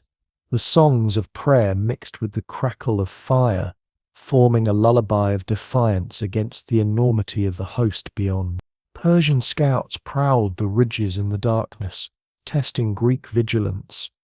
Small skirmishes flared, arrows loosed into shadows, stones hurled down from the cliffs. Each time the Phocians on the ridges answered with shouts and missiles of their own, driving intruders back. But even in victory, unease grew. The scouts' persistence suggested they were searching for something, probing more than harassing. Leonidas ordered the Phocians to redouble their watch, reminding them that a mountain path, if neglected, could be a dagger in the back. The Greeks did not waste the night entirely in waiting. Weapons were repaired, broken spearheads replaced, shields patched, blacksmiths among the allies worked by dim light, hammering dents from bronze. Men tested their armor, adjusted straps, and whispered final messages to comrades. The awareness of mortality was everywhere. Each man carried within him a quiet farewell, whether spoken aloud or hidden in thought. When dawn came, Xerxes tried again. The Medes advanced first, followed by contingents of Persians and allies, their commanders driving them forward with whips. Once more the phalanx braced, shields interlocked, spears stabbing in rhythmic precision. The crash was deafening in the confined pass. Hours passed. Blood splashed across shields. Cries rang against cliffs. And once again, the Greeks repelled every assault. The narrow ground betrayed Persia's numbers, forcing them to fight in tight files against a disciplined wall. By noon, thousands more Persians lay dead or wounded, and still the line held. By afternoon, the immortals were sent in once more, ordered to redeem their earlier disgrace. Their armor glittered, their ranks perfect, their reputation immense. But reputation did not pierce bronze. The Spartans greeted them with the same silence, the same unbroken formation. When they surged forward, they met the same wall of spears, the same disciplined push. Arrows hissed through the air, but shields caught them. Swords clashed, but the phalanx pressed back. Even the immortals, pride of Persia, faltered in the killing choke. They withdrew in frustration. Their aura diminished. As the sun dipped low, Xerxes tore again at his robes in fury. 2 more days of slaughter had gained him nothing. His men were demoralized, his elites shamed, his pride shredded.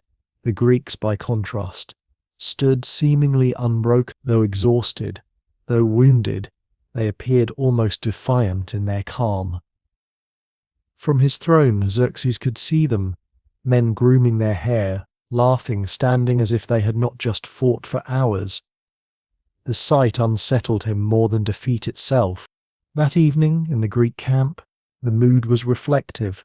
Fires were small, voices subdued. Men spoke of home in murmurs, of sons and daughters, of harvests they would not see. Yet beneath the melancholy was pride. They had held the mightiest army in the world at bay for 3 full days. Already they knew they had carved their names into history. Leonidas, moving among them, offered no false hope. He simply said, "You have done what Greece needed. Tomorrow we do more." His men nodded, their eyes clear. In the Persian camp, unrest deepened. Soldiers muttered openly that the Greeks could not be beaten in the pass. Some suggested retreat, others desertion. Priests urged Xerxes to consider alternative routes. Whispers began of a local who had approached the Persians, offering knowledge of a secret mountain track. Xerxes listened with growing interest. Brute force had failed. Cunning, perhaps, could succeed. But in that third night, neither Greeks nor Persians could know how close betrayal already was. For the defenders, the pass remained the stage of glory and defiance. For the Persians, it was a wound to pride that refused to close. Both sides watched the fires across the gulf. Both sides sharpened weapons and whispered prayers. The silence was heavy, the air thick with destiny. And so the waiting game deepened. The Greeks, weary yet resolute, braced themselves for another day of slaughter. The Persians, frustrated yet vast, prepared to renew their assaults. Between them, the cliffs and the steaming springs stood witness, ancient and unyielding. Thermopylae held its breath, knowing that soon the balance would tip, not by valor alone, but by the treachery of a single man. The night was heavy with smoke and the faint hiss of the sulphur springs, when a lone figure slipped into the Persian camp. His name was Ephialtes, a Malian by birth, a Greek like the men who held the hot gates, but his loyalties had curdled into self-interest. Crippled by resentment and seduced by promise, he sought Xerxes not with spear or shield, but with words that would wound more deeply than iron. He offered knowledge of a path, a secret goat track that wound high into the ridges above Thermopylae, a path that could outflank the defenders. To the Persians, this was revelation. For days they had hurled men at the choke point, only to be shattered against the wall of shields. The path seemed invincible, but Ephialtes showed that it was not. He spoke of the Anapeia path, narrow and steep, twisting through forests and cliffs, guarded only by a band of Phocians. With this way, the Persians could bypass the bottleneck and pour down behind Leonidas's position. Xerxes listened, his eyes gleaming in the torchlight. He promised Ephialtes wealth, favor, perhaps power. Betrayal, after all, had its price. The decision was made swiftly. Xerxes dispatched Hydarnes, commander of the Immortals, with a detachment chosen for stealth and endurance. 10,000 men prepared to march by moonlight. Guided by Ephialtes, they carried torches dimmed by cloth, their sandals muffled against stone, their armor stripped of unnecessary clatter. Slowly, like a shadow stretching across the ridges, they began their ascent into the mountains. The betrayal had begun. Below, the Greeks were unaware. Their fires burned low, their camp quiet. Spartans lay calm, their hair combed, their shields at hand. The Spartans whispered of families. Phocians held their vigil above. Thebans brooded silently. They believed the pass was secure, that their flanks were guarded, that they could hold another day. The springs bubbled, the sea lapped against the shore, the cliffs loomed silently, but fate was already shifting in the dark. The climb was grueling. The Anapeia path twisted through oak and pine, its stones slick with dew, its slopes steep and treacherous. The Persians followed Ephialtes' single file, torches smouldering faintly. They moved quietly but not silently. Leaves rustled, branches snapped, armor scraped against rock. Yet the night was deep and only the sentries of the Phocians heard. When the Phocians realized what approached, they were stunned. 10,000 Persians materialized out of the shadows, their armor faintly glinting, their numbers overwhelming. The Phocians scrambled to form a line, their shields lifted, their voices raised in alarm. But Hydarnes had no interest in fighting them. He showered them with arrows to pin them down, then marched past, ignoring their cries. The defenders of the path, too few and too shocked, were bypassed. The road to Leonidas's rear lay open. At dawn, scouts rushed to Leonidas with the news. Their faces were pale, their voices urgent. The Persians had outflanked them. The mountain path was lost. The hot gates, once unbreakable, were now a trap. Soon the defenders would be surrounded, crushed from front and back. The betrayal was complete. Leonidas listened in silence. Around him, his captains waited, their eyes grim. He did not rage, nor despair. He simply nodded, as though this had been inevitable. From childhood, Spartans were taught that death was the companion of duty. Leonidas had come not expecting to live, but to delay. Now the delay had been achieved, the fate sealed. What remained was to choose how to meet it. He gathered his allies. He told them the truth. The Persians were coming from behind. The pass could not be held another day. He gave them a choice: Those who wished to leave could go, to fight another time, to carry the message of what had happened here. Some departed, reluctantly but necessarily, but others, notably the Thespians, refused. 700 strong, they chose to remain, to die beside the Spartans. Their leader, Demophilus, declared that he and his men would not abandon Greece, that honor demanded their presence. Leonidas accepted their loyalty with a nod. The Thebans, too, stayed, though their motives were murkier. Some said they were forced, held as hostages to prove their city's wavering allegiance. Others claimed they fought reluctantly, their hearts not in the cause. Whatever the truth, they remained when the final stand was prepared. Thus the defenders were reduced to a core: 300 Spartans, 700 Thespians, 400 Thebans, and a scattering of others. Little more than 1,000 men stood against an empire. As the sun rose, Leonidas prepared his men for the end. He ordered them to eat, to comb their hair, to polish their armor until it shone. He reminded them that they were not merely fighting for survival, but for memory. Their deaths would not be defeat, but sacrifice, a beacon to all Greece.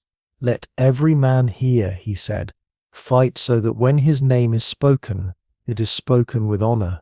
The words settled like iron in their hearts. The Persians, meanwhile, prepared their final assault.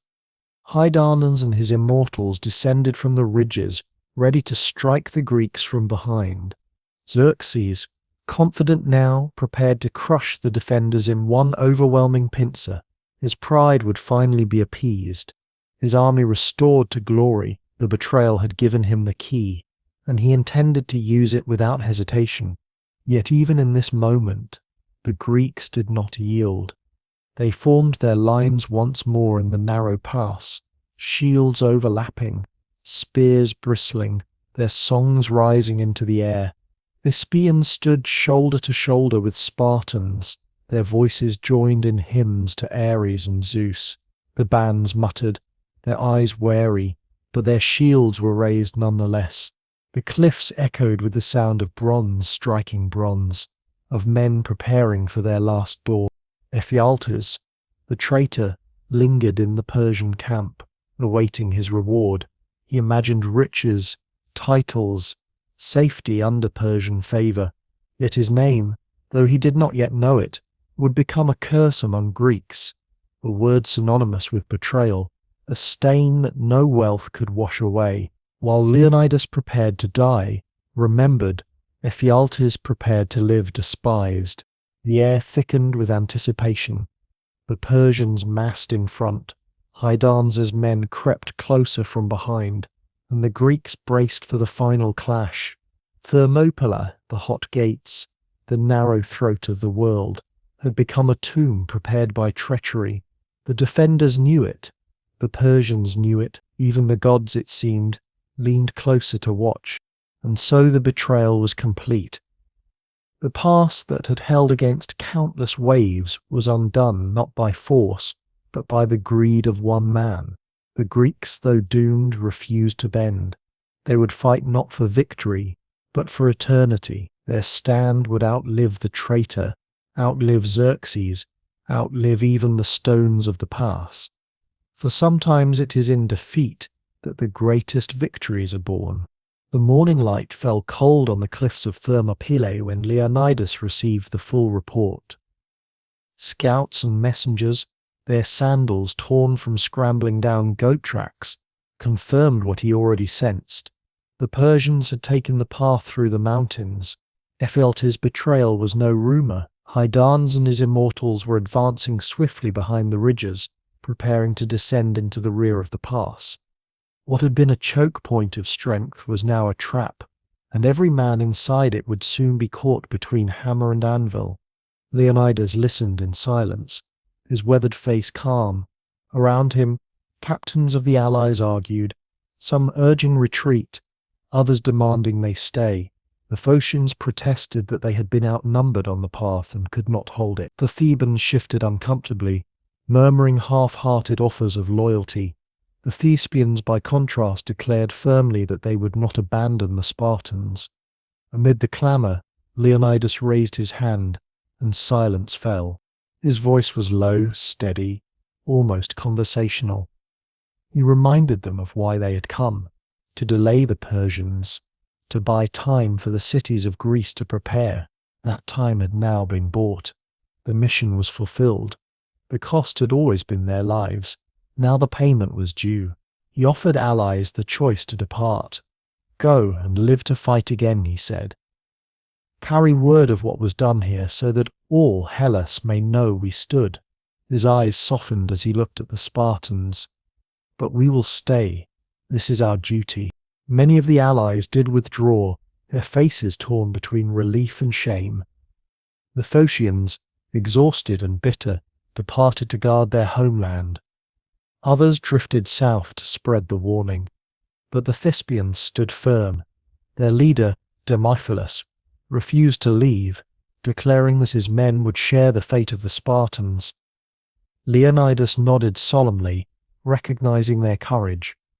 Even the Thebans remained, though whether out of loyalty or coercion, no one could be certain. Thus the final band was chosen: 300 Spartans, 700 Thespians, 400 Thebans, and a handful of others who refused to flee. Barely over 1,000 men prepared to meet the might of an empire. Once the decision was made, Leonidas turned to preparation. He ordered his men to eat, to drink water, to rest their arms for what little time remained. Then he commanded them to comb their hair and polish their armor. To the Persians, such grooming seemed madness. To the Greeks, it was ritual, a way of meeting death with dignity. When their enemies looked upon them, they would see not ragged survivors but warriors gleaming in bronze, serene in their resolve. The mood in the camp shifted. The men no longer whispered of survival, nor clung to false hope. They spoke instead of home. Spartans told stories of their sons training in the agoge, of wives who had sent them forth with stern pride. The Spartans murmured of vineyards, of wives weaving cloth, of children playing in the fields. Even the Thebans, anxious and uneasy, spoke of their city's walls and temples. Around the fires there was no despair, only the quiet intimacy of men sharing their last night. Leonidas, walking among them, offered no grand speeches. He did not promise miracles. He simply reminded them of the immortality they were about to seize. "Men die," he said softly, "but courage does not. What we do here will outlive us." His words settled into each heart, not as thunder, but as steady fire. They knew then that their sacrifice was not an end but a beginning, a message written in blood for all of Greece. When dawn came, the sky was clear, the sea glittering at the edge of the pass. From the Persian camp rose the sounds of horns and drums. Xerxes had been told of the flanking maneuver, and his confidence had returned. He imagined his enemies already trapped, their fate sealed. He ordered a full assault to coincide with Hydarnes' descent, eager to crush the Greeks from both sides and make spectacle of their resistance. The defenders lined up for battle, Spartans at the front, shields overlapping, spears levelled, the Spartans beside them, their faces pale but their resolve unshaken. The bands clustered near the rear, their loyalty still uncertain. The cliffs loomed on one side, the sea on the other. There was no retreat. They would fight until they could fight no more.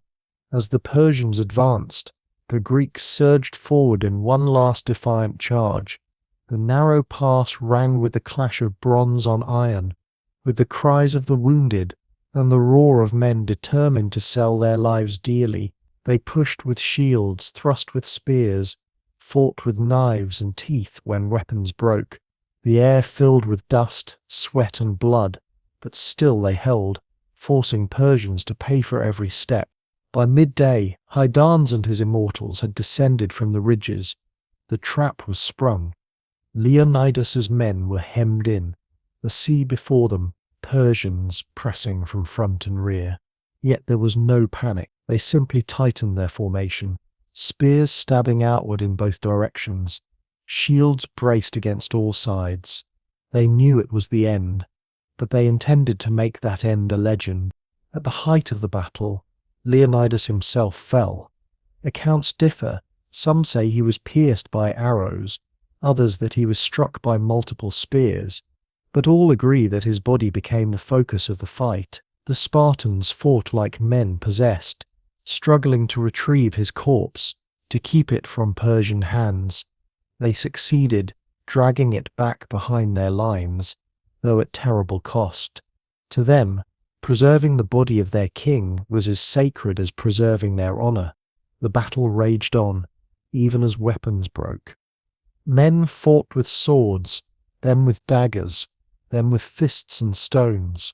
Shields cracked, helmets split, but no one fled. Persians marveled at their refusal to yield, even as they fell one by one. The Thespians, true to their vow, perished alongside the Spartans. The Thespians, some say, surrendered, throwing down their arms. Others claim they fought reluctantly to the end. Whatever the truth, the core of Leonidas's band died where they stood. By afternoon, the last of them had been overwhelmed. Persian soldiers, exhausted and awed, stripped the field of bodies. Xerxes ordered Leonidas's head severed and his body displayed, a warning to others who might defy him. Yet even in this act, he could not erase the impression left by the defenders. His own men, though victorious, whispered of the Greeks' valor, of their defiance, of their serenity in death. The hot gates were silent at last, the springs hissing faintly, the sea lapping against blood-soaked stones. Corpses lay heaped in the narrow pass, shields shattered, spears broken, cloaks crimson with blood, not just from dye but from sacrifice. The Persians had won the ground, but the Greeks had claimed something greater, memory. When news spread southward, it was not of defeat, but of glory. Messengers told of 300 Spartans and their allies who had stood against an empire, who had fought to the last, who had chosen death rather than submission. Cities wept and raged, but they also stiffened their resolve. The sacrifice at Thermopylae became a rallying cry, proof that Persia could be resisted, that courage could inspire unity where politics had failed. And so, on that morning when Leonidas learned of betrayal, his choice echoed through history. He could have fled, but he stayed. He could have preserved his life, but he gave it. In doing so, he transformed Thermopylae from a battlefield into a beacon. His men died, but their defiance lived on, burning brighter than the fires of Persia's countless camp. When the echoes of the last clash faded and the pass fell silent, the smoke of countless fires still clung to the cliffs of Thermopylae. The Persians had finally claimed the hot gates, but it was not the clean triumphs Xerxes had imagined. His army was bruised, bloodied, and shaken. For 3 days a handful of men had held back an empire, and though those men now lay among the dead, their defiance had sunk like a stone into the hearts of both friend and foe. Thermopylae was no longer simply a battlefield. It was a monument carved in blood. The field itself bore testimony to the struggle. Corpses lay heaped in grotesque piles, Persians and Greeks tangled together, their shields overlapping even in death. The ground was slick with dried blood that crackled underfoot. Broken spears jutted up like a forest of splintered wood, while helmets lay crushed or twisted. The hot springs hissed faintly, carrying the smell of sulphur mixed now with iron and decay. For the men of Xerxes' army, the sight was unsettling. They had won, but it had cost far more than pride. Xerxes, however, could not allow hesitation. He ordered the mutilation of Leonidas's body, displaying the severed head on a spike to terrify the Greeks. But if fear was his intent, it was poorly calculated. Instead, the brutality turned Leonidas into a martyr. Word spread quickly that the king of Sparta had died as he lived, refusing to bow, refusing to flee, and fighting until the end. The spectacle intended to cow Greece became instead a beacon of resistance. For the Persians themselves, morale was fragile. Soldiers whispered that the gods favored the Greeks, that no ordinary men could have withstood such odds with such serenity. Many admitted uneasily that they had never seen warriors fight with such calm, even grooming themselves, as though preparing for a festival before death. Xerxes tried to silence these stories, but the tales travelled on, repeated in tense, embroidered with awe. Even in victory, Persia had tasted something bitter. Meanwhile, south of the pass, messengers carried news of the stand to the Greek cities. They ran through valleys and sailed across waters, breathless and urgent, announcing that Leonidas and his men had fallen, but not before defying Xerxes for 3 days. To the Athenians, the story was fire to their spirits, proof that Sparta had bled for Hellas, that sacrifice was possible. To the Spartans, it was grief, but also pride. Their king had fulfilled the oath of their people. To smaller cities, it was inspiration, a reminder that courage was not measured by numbers, but by resolve. The Persians pressed on, their army still vast despite its losses. Villages were abandoned before them, fields stripped bare, temples evacuated. Yet the further south they marched, the heavier the shadow of Thermopylae grew. Each Greek who heard of the stand whispered the names of Leonidas and his men with reverence. The sacrifice stiffened spines, bound wavering cities closer to the cause, and made retreat feel like betrayal. Back at Thermopylae, survivors who had departed earlier told their tales. Some had carried messages south at Leonidas's command. Others had been dismissed before the final stand. They spoke of the wall of shields, of the endless waves of Persians hurled back, of the laughter of Spartans as they fought. They spoke of the Thespians, who chose to remain though they had no compulsion, dying alongside Sparta's king. They even spoke of the Thebans, though accounts differed. Some said they surrendered, others that they fought reluctantly. But in every telling, the Spartans were the anchor, their courage the fire that lit the pass.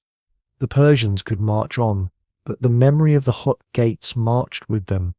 Even their allies in Greece, those who had submitted and given earth and water, now wondered if resistance might yet succeed. If 1,000 could delay an empire, what could tens of thousands achieve? The question unsettled Xerxes more than he admitted. In Athens, Themistocles seized on the story with cunning. He argued that Thermopylae proved the value of strategy, that holding choke points and using terrain could neutralize Persian numbers. He urged Athenians to place their faith in the fleet, to trust the sea as Sparta had trusted the pass. The sacrifice of Leonidas became not only a legend but a tool, wielded to strengthen unity and resolve. Sparta too reacted with solemn pride. Mothers of the fallen received the news without tears, their faces stern, their words sharp. One woman, told her son had died, replied, "He was born for this." To Spartans, grief was secondary to honor. Leonidas and his men had fulfilled their role perfectly, proving to all of Greece that Sparta's iron discipline was no myth, but reality. Theirs was a death to be envied, not mourned.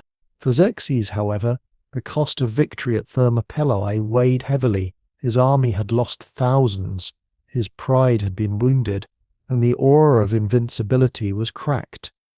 Though he advanced into Greece, he did so now with wariness, no longer dismissing the Greeks as mere rabble. His men carried forward, but their whispers carried doubt.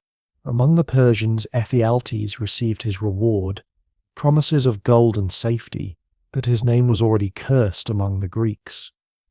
To betray one's homeland for favour with a foreign king was the darkest of stains. His life, though prolonged, became one of infamy, his name spoken with disgust for centuries. Leonidas, in death, became immortal. Ephialtes, in life, became a shadow, his betrayal remembered long after his body had returned to dust. The battlefield itself remained haunted. Travelers in later years spoke of the silence there, of stones that seemed to remember screams, of springs that hissed like the sighs of the fallen. Monuments would later be raised, carved with words that echoed through the ages. Go tell the Spartans, stranger passing by, that here obedient to their laws we lie. The inscription was simple, but in its simplicity lay the essence of Thermopylae: duty fulfilled, sacrifice embraced, memory secured. And so the fall of the hot gates did not mark the end of Greece, but the beginning of its unity. The Persians had won the ground, but the Greeks had seized the story. Thermopylae became a rallying cry, a reminder that freedom required blood, that even the mightiest empire could be held by men who refused to bow. Each man who had stood there, whether Spartan, Thespian, or from another city, became part of a chorus of defiance that rang across mountains and seas. Their names might be forgotten individually, but together they became immortal, bound forever to the pass where bronze held against iron, where freedom stood against tyranny, and where men chose death over surrender. The flames of their sacrifice burned on. In the months to come, at Salamis and Plataea, the Greeks would strike back, emboldened by the memory of Thermopylae. And though Xerxes' army still marched, its shadow no longer seemed invincible. The hot gates had shown that even the narrowest place, even the smallest band, could alter the course of history. The final morning at Thermopylae dawned bright and pitiless. The sea lay still, its waters glinting like a polished shield beneath the sun, while the cliffs loomed with shadows that seemed to close in tighter than before. In the Greek camp, there was no chatter of plans, no anxious debate. The decision had already been made. They would die here. What remained was to meet that fate with the dignity their laws and honor demanded. Leonidas rose before the others, walking quietly among the sleeping men.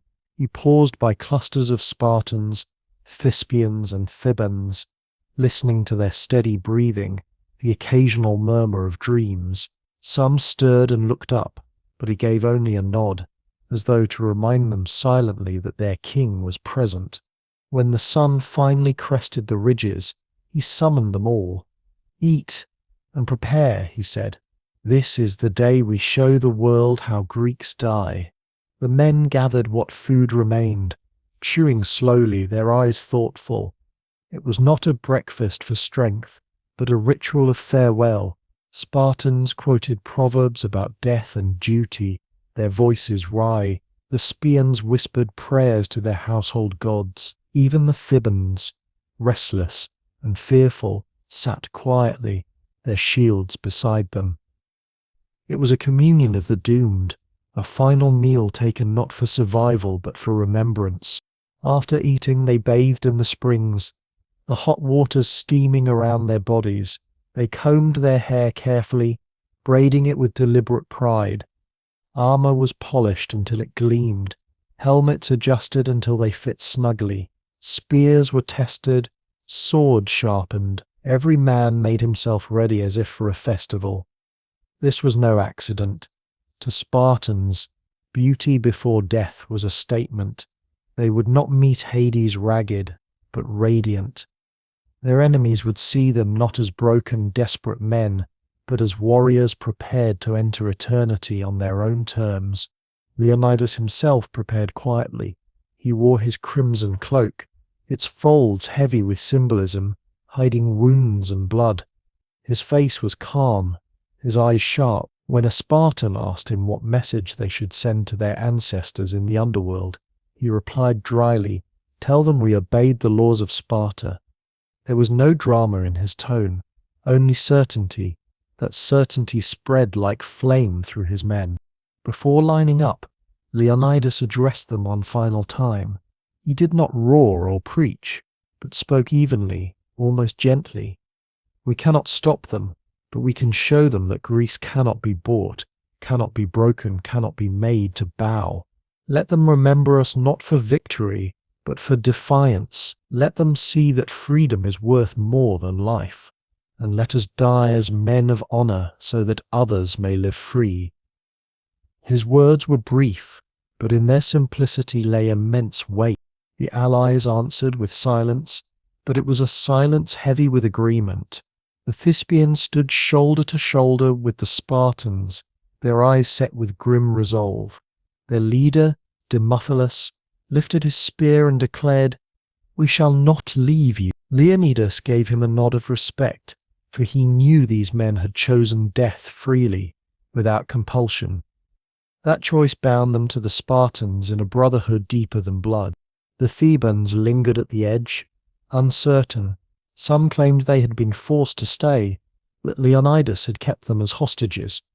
Others insisted they wished to prove their loyalty. Whatever their reasons, they took their place at the rear. History would judge them harshly, but in that moment, they too stood within the ring of the doomed. Once assembled, the formation was set. Spartans at the centre, the Thespians beside them, Thebans in reserve. Shields overlapped, spears bristled, cloaks rippled in the morning breeze. The cliffs and sea hemmed them in, but they stood straight, a wall of bronze ready to face the tide. From the Persian camp rose the sound of horns and drums, louder and more insistent than before. Xerxes had been told of the flanking maneuver's success. Hydans and his immortals were descending from the ridges, preparing to strike from behind. The King of Kings believed this day would bring him triumph, an end to the insult of Thermopylae. His men formed ranks, banners unfurling, weapons gleaming in the sun. The earth shook with the tramp of countless feet. The Greeks did not wait passively. As the Persians advanced, Leonidas led his men forward in one last defiant charge.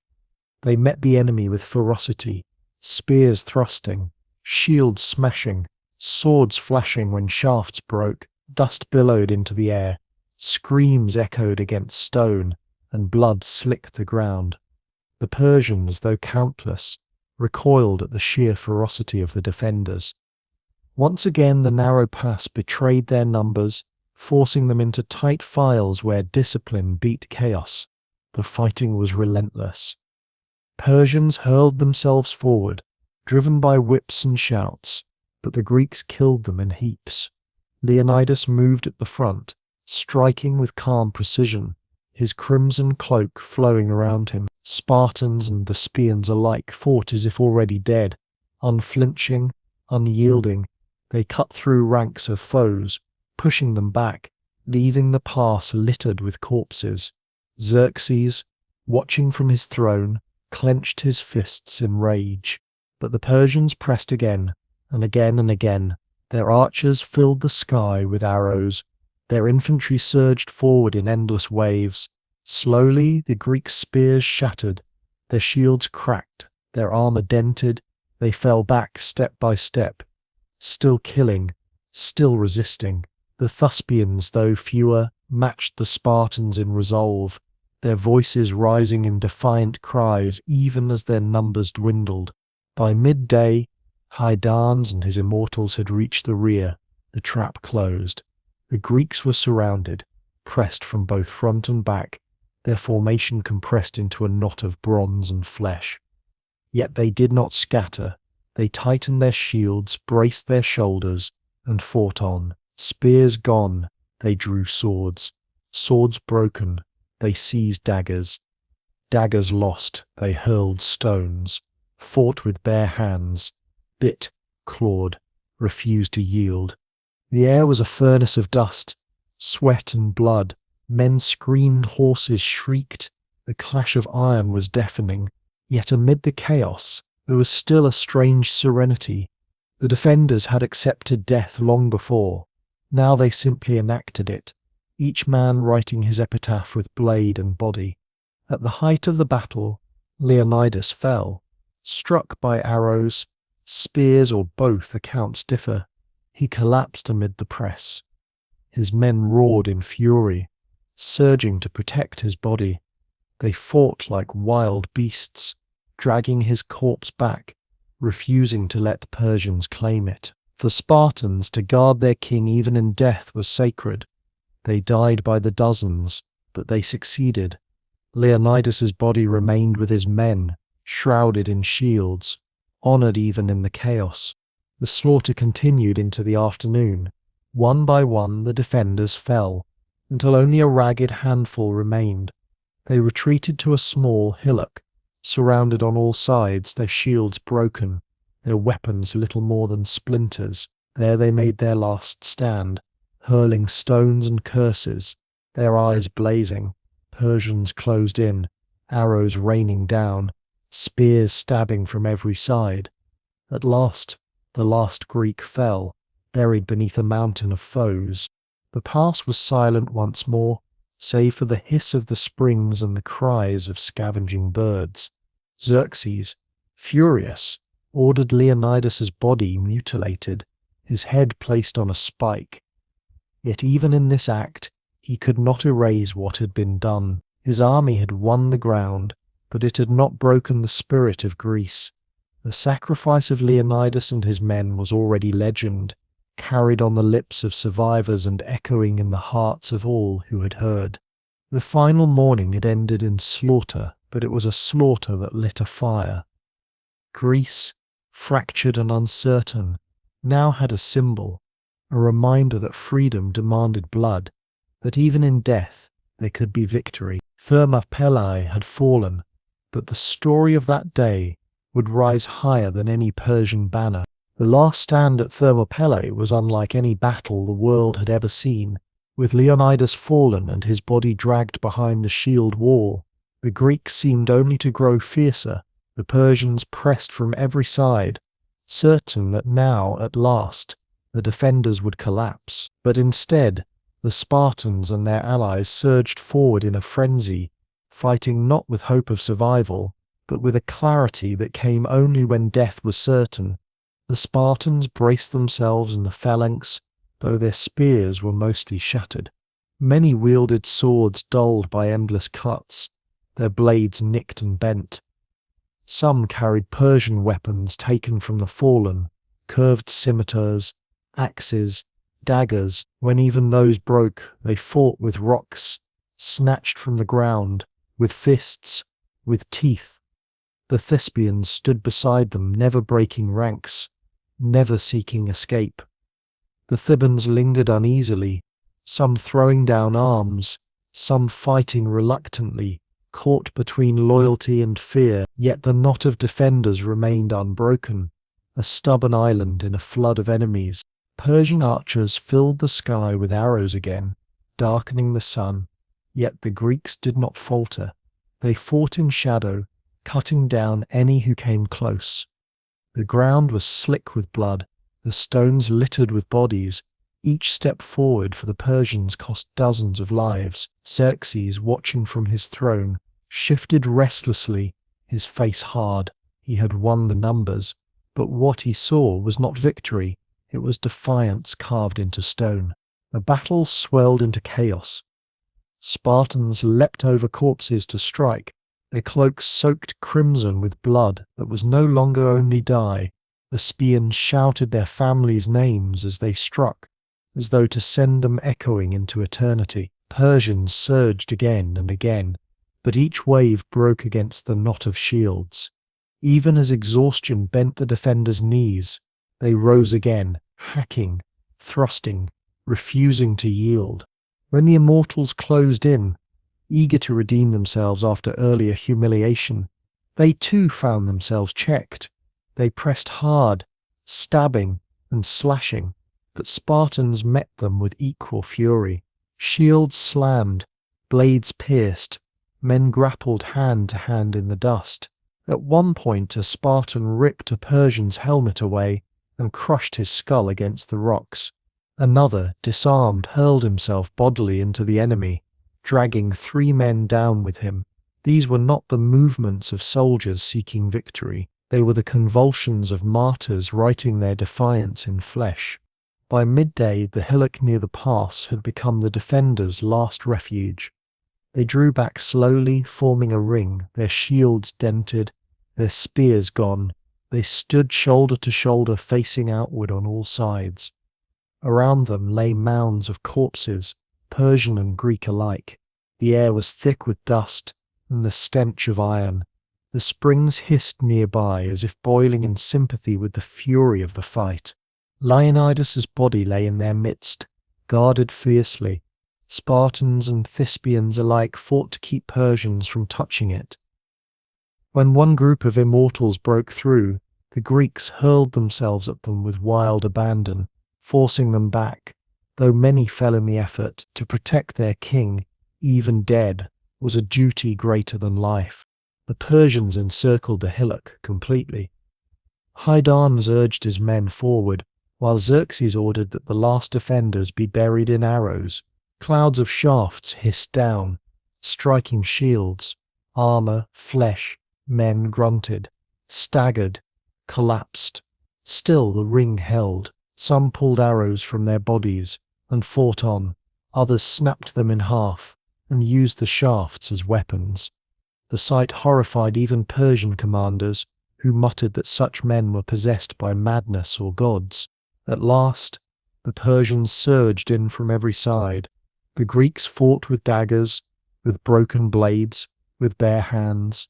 They struck until their arms could no longer rise, until their breath failed, until the weight of numbers bore them down. One by one they fell, their bodies piling atop one another, forming a wall even in death. The Thespians perished beside the Spartans, fulfilling their vow. The Thespians, some say, surrendered, throwing themselves on Persian mercy. Others claim they died unwillingly, but died nonetheless. The truth is lost in the dust, but the memory of Spartan and Thespian defiance was never forgotten. When the last man fell, silence rippled over the pass. The springs hissed, the sea lapped, the gulls cried overhead. The Persians stood panting, their armor splattered with blood, their weapons nicked and broken. Even in victory they were shaken. Thousands of their comrades lay dead in heaps. The ground itself seemed to groan beneath the weight of sacrifice. Xerxes, enraged and unsettled, strode to view the carnage. His pride demanded proof of victory, but what he saw was not triumph. It was ruin, purchased at staggering cost. He ordered Leonidas's body mutilated, his head severed, his corpse displayed as a warning. Yet even as the king's head was raised on a spike, whispers spread among Persians and Greeks alike that such desecration only proved Xerxes' fear. Leonidas had won in death what Xerxes could not claim in life: respect.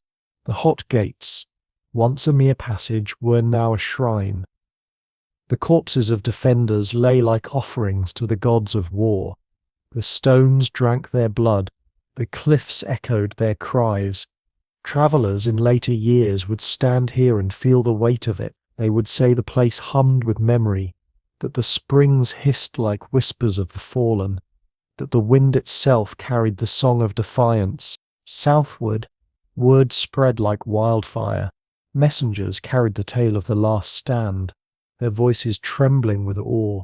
They told of 300 Spartans and 700 Thespians who had fought until the last man. They told of Leonidas, who had refused to flee even when betrayal had sealed his fate.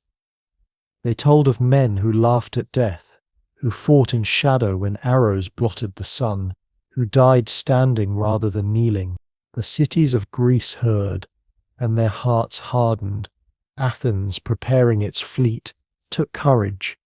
Sparta, though mourning, swelled with pride. Smaller towns, wavering on the edge of submission, found new resolve. Thermopylae was not remembered as defeat, but as sacrifice, proof that Persia could be defied, that the gods had not abandoned Hellas. For the Persians, the memory was different. They spoke of the battle with awe and dread. Soldiers told of men who fought like lions, who smiled as they died, who seemed unbreakable.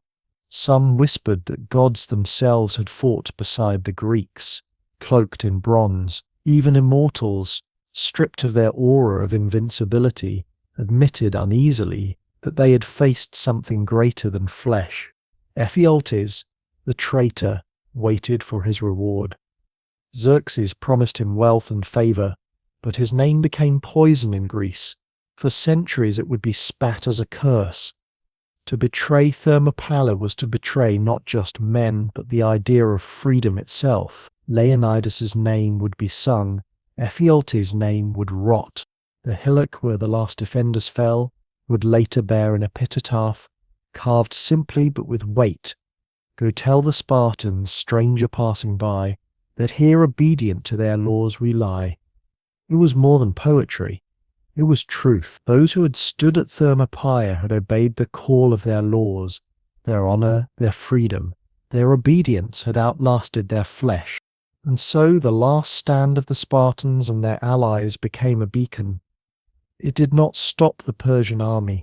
Xerxes still marched south, still burned Athens, but it lit a fire in Greek hearts that would blaze at Salamis and Plataea. It showed that courage could alter the course of history, that even in death men could carve victory. The hot gates closed upon the defenders, but their stand opened a path for Greece. In the narrow throat of land between cliff and sea, they had proved that freedom was worth more than breath, and though the stones of Thermopylae grew silent, the memory of that day would never fade, echoing across centuries, a call to all who face impossible odds. Stand. When Leonidas fell, the rhythm of the battle changed. His body, pierced and battered, dropped among the dust and corpses, and for a heartbeat the Spartans seemed stunned. But then a roar rose from their throats, not of despair, but of rage. The defenders surged around their king's corpse, driving Persians back with a fury that seemed supernatural. They lifted Leonidas's body high, carrying it into the shelter of their ranks. To a Spartan, the body of a king was sacred. To abandon it was unthinkable. They would die before they allowed the Persians to take him. The struggle over his remains became a battle within the battle. Persian commanders, realizing the symbolic power of capturing Leonidas, ordered concentrated attacks. Immortals pressed in, hacking with curved blades, thrusting with spears. The Greeks, though exhausted, fought with desperation. They swung broken swords, jabbed with shattered spear shafts, and even grappled with bare hands. Some threw themselves bodily at the enemy, giving their lives to buy a moment for others to drag Leonidas further back. In the chaos, the hillock near the center of the pass became a shrine of violence, soaked with blood and ringed with corpses. Leonidas's death did not weaken morale, it steeled it. Spartans who had been fighting with calm precision now fought with wild ferocity, their discipline transformed into frenzy. The Spartans too matched their rage, their cries echoing through the pass. The Persians, though countless, flinched at the sight. For men to fight so madly over a body already lifeless struck fear into their hearts. They realized then that they were not fighting mortals clinging to life, but warriors determined to turn death itself into a weapon. Xerxes, observing from his throne, leaned forward, his face a mask of anger and disbelief. He had expected Leonidas's fall to shatter resistance. Instead, it had inflamed it. His generals urged more arrows, more infantry, more pressure, yet each new wave was repelled, leaving heaps of Persian dead piled higher. The air thickened with dust and screams, the sun dimmed behind the haze, and still the defenders fought on, their shields dented, their cloaks soaked through with blood. The hillock became the defenders' final refuge. Pressed from all sides, they drew back to its slopes, forming a circle around Leonidas's body. Spartans stood at the center, their Spartans beside them, Thebans lingering uncertainly at the rear. Around them swarmed Persians in endless numbers, their commanders shouting, their whips cracking. But each assault broke against the ring of bronze and flesh. Men hurled stones when weapons failed, bit and clawed when their arms gave out, fought with every last breath. Hydans, leading the immortals, tried to break their will. He advanced personally with his elite guard, certain that exhaustion would finally tip the balance. The clash was brutal, hand to hand, shield against shield, sword against sword, yet even the immortals faltered. Spartans pulled them into grapples, dragging them down into the dust, stabbing with daggers, choking them with bare hands. The hillock shook with the violence, but the circle held. As the day wore on, the Persians resorted again to arrows. Clouds of shafts rained down, blotting the sky, striking shields, armor, flesh. Greeks grunted as arrows pierced arms and thighs, yet they pulled them out and fought on. Some men stood bristling like hedgehogs, shafts jutting from their bodies, but still swung blades until they collapsed. The image terrified the Persians, men who would not fall even when impaled, men who smiled grimly as they bled. By afternoon the last weapons were gone. The Spartans and Thespians hurled themselves at their enemies with rocks, with fists, with whatever they could seize.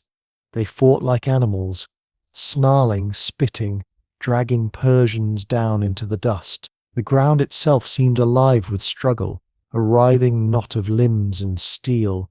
Persians recoiled, muttering of demons, of gods possessing the Greeks. Some refused to advance, their courage broken, whips cracked to drive them forward. The Thebans, caught in the ring, at last cast down their arms.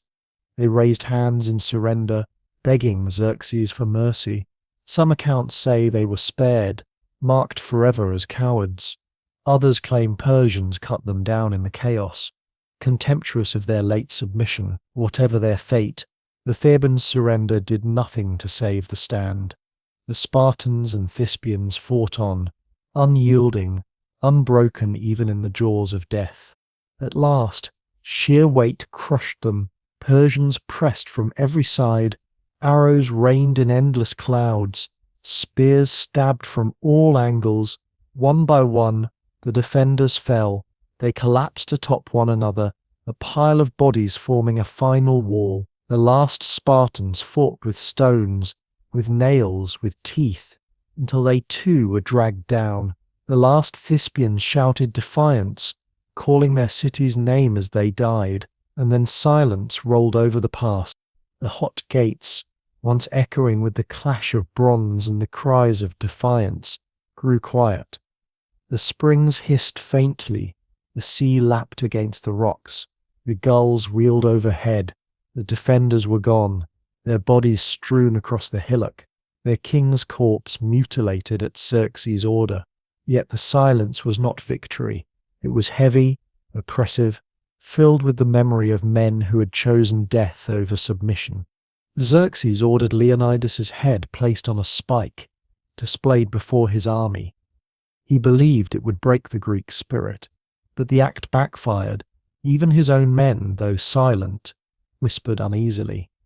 To desecrate a king who had fought so bravely seemed less like triumph and more like fear.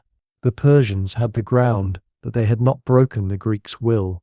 Instead, they had created martyrs. Southward, word of the last stand spread. Messengers carried tales of Spartans and Thespians who had fought to the last, of Leonidas who had chosen death rather than retreat. Cities trembled with awe. Athens, preparing its fleet, took fire from the story. Sparta, though mourning, swelled with pride. Small towns whispered that if so few could resist so long, perhaps Persia was not invincible after all. The sacrifice became symbol. Thermopylae was not remembered as defeat, but as defiance, not as loss, but as inspiration.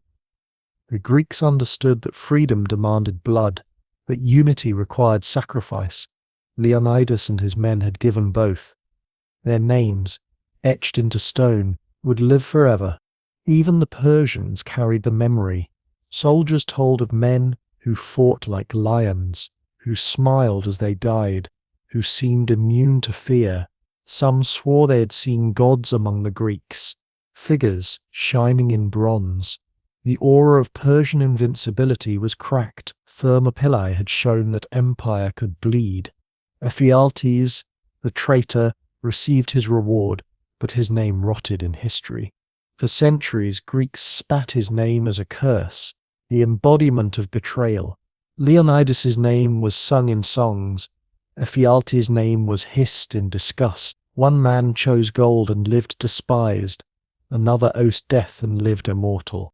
In time, a monument rose at the hillock, inscribed with simple words, "Go tell the Spartans, stranger passing by, that here obedient to their laws we lie."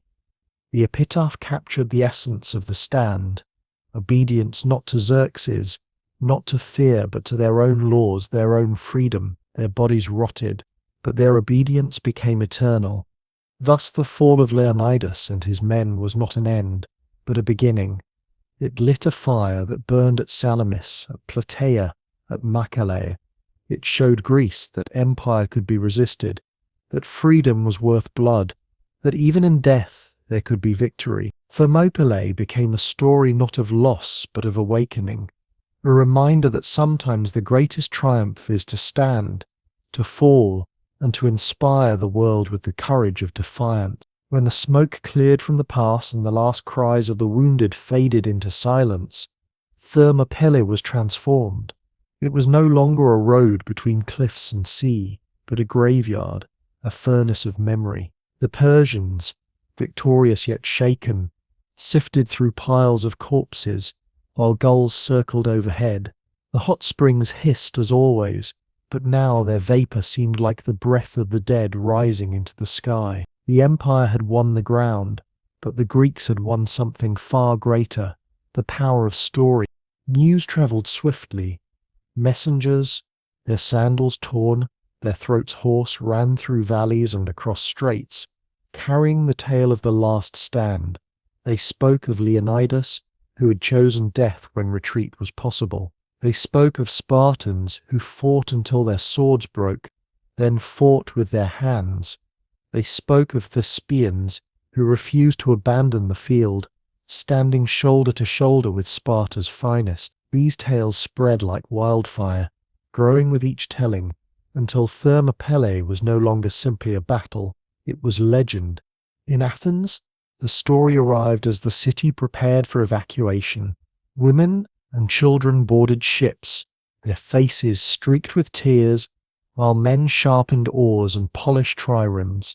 When the news came that Leonidas and his band had fallen, the Athenians did not despair. Instead, they clenched their jaws, their eyes burning with resolve.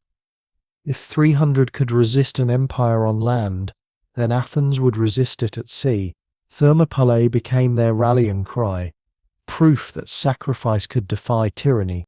In Sparta, the reaction was different, but no less fierce. Mothers of the fallen received the news with stern pride. When asked if they mourned their sons, they answered coldly, "He was born to die for Sparta." The city did not drape itself in sorrow, it clothed itself in honor. Leonidas's sacrifice was seen as fulfillment, not tragedy. His name was spoken with reverence, his example drilled into the young who would one day take up shield and spear. Other Greek cities, wavering in their loyalties, heard the story too. Some had given earth and water to Xerxes, bowing before his might. Now they felt shame. Others had hesitated, uncertain whether resistance was possible. Now they found courage. Thermopylae became the proof that Persia was not invincible, that the gods had not abandoned Hellas. 1,000 men had delayed 1,000,000. What might a united Greece achieve? The Persians, meanwhile, carried their own memories. Soldiers whispered in awe of the men they had faced. They told of warriors who combed their hair before battle, who laughed as arrows blotted out the sun, who fought with bare hands rather than flee. Some muttered that gods had stood among the Greeks, cloaked in bronze, guiding their spears. Even the immortals, pride of Xerxes, admitted uneasily that they had met something beyond ordinary flesh. Though the empire marched on, the aura of invincibility had cracked. Xerxes himself remained unsettled. He had won, yet his victory felt hollow. The mutilation of Leonidas's body, intended as a warning, stirred unease even among his own ranks. Instead of breaking the Greek spirit, it enshrined their king as a martyr. Xerxes pressed south, burning Athens, yet he could not erase the sting of Thermopylae. The more he conquered, the more that stand haunted him, a reminder that resistance could ignite even in the narrowest of places.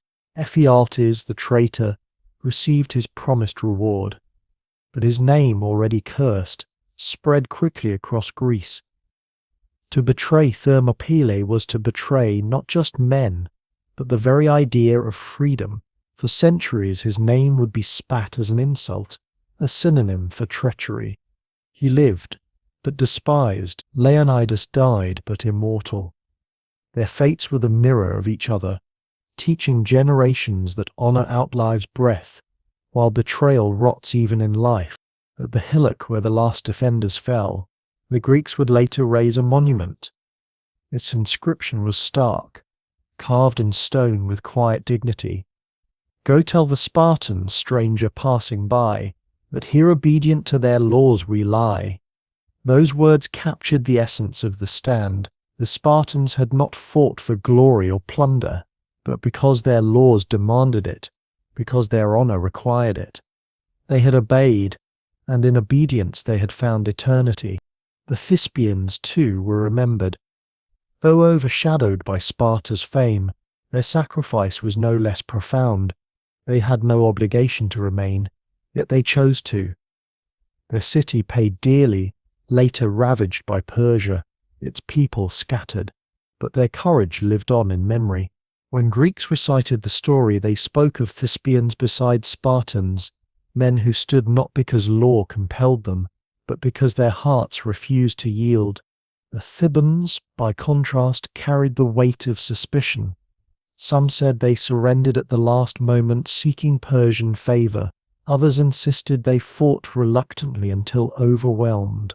History judged them harshly, branding them with the stain of cowardice. Yet even their presence at the hot gates showed how the battle had bound Greeks together, however uneasily, in the face of empire. In the months that followed, Thermopylae's shadow stretched long. At Salamis, when Themistocles lured the Persian fleet into narrow straits, the memory of the hot gates guided him. He knew terrain could break numbers, discipline could shatter arrogance. When the Greeks triumphed there, it was Thermopylae's lesson brought to sea. At Plataea, when hoplites faced Persia in open field and prevailed, they carried the fire lit by Leonidas and his men.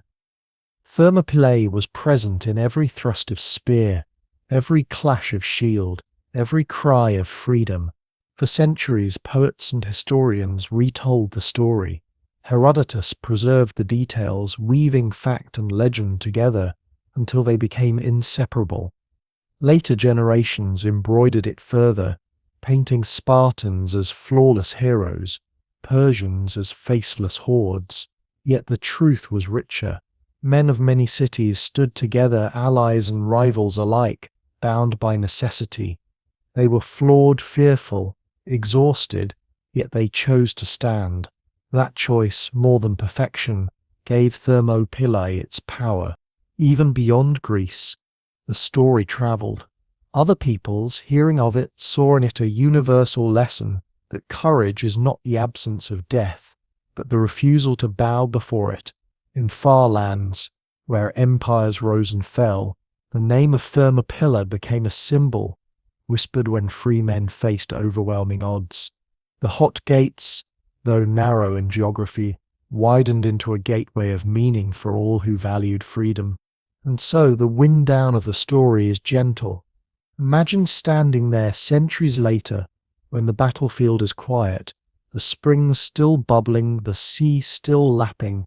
No bodies remain, no spears lie shattered, no cries echo from the cliffs. Yet the air is heavy, as if the stones themselves remember. Travellers pause, reading the epitaph, whispering the names of Leonidas and his 300. They feel the weight of history pressing like a hand on the shoulder. You breathe deeply, and the scent of salt and sulphur fills your lungs. The gulls wheel overhead, their cries sharp, the waves wash endlessly, as they did that day, as they will for centuries. The mountains loom, indifferent, their ridges scarred but eternal, and in that stillness you realize the truth. Thermopylae was not about victory or defeat, but about memory. The men who died there ensured that freedom would outlast empire. Let your shoulders relax now. Let your breath slow. The story of the Spartans has reached its end, not in triumph, not in despair, but in quiet endurance. They obeyed their laws, they stood their ground, and in doing so they lit a fire that has never gone out. You lie here, centuries later, listening to the echoes of their courage, letting it settle gently over you like a blanket. So rest, let the hot gates fade into twilight, let the fires of camp flicker into stars. The battle is over, the voice is gone, only the whisper of the sea remains, steady, eternal, and with it, the comfort that some sacrifices never fade, that courage once given endures forever. Good night. Sweet dreams.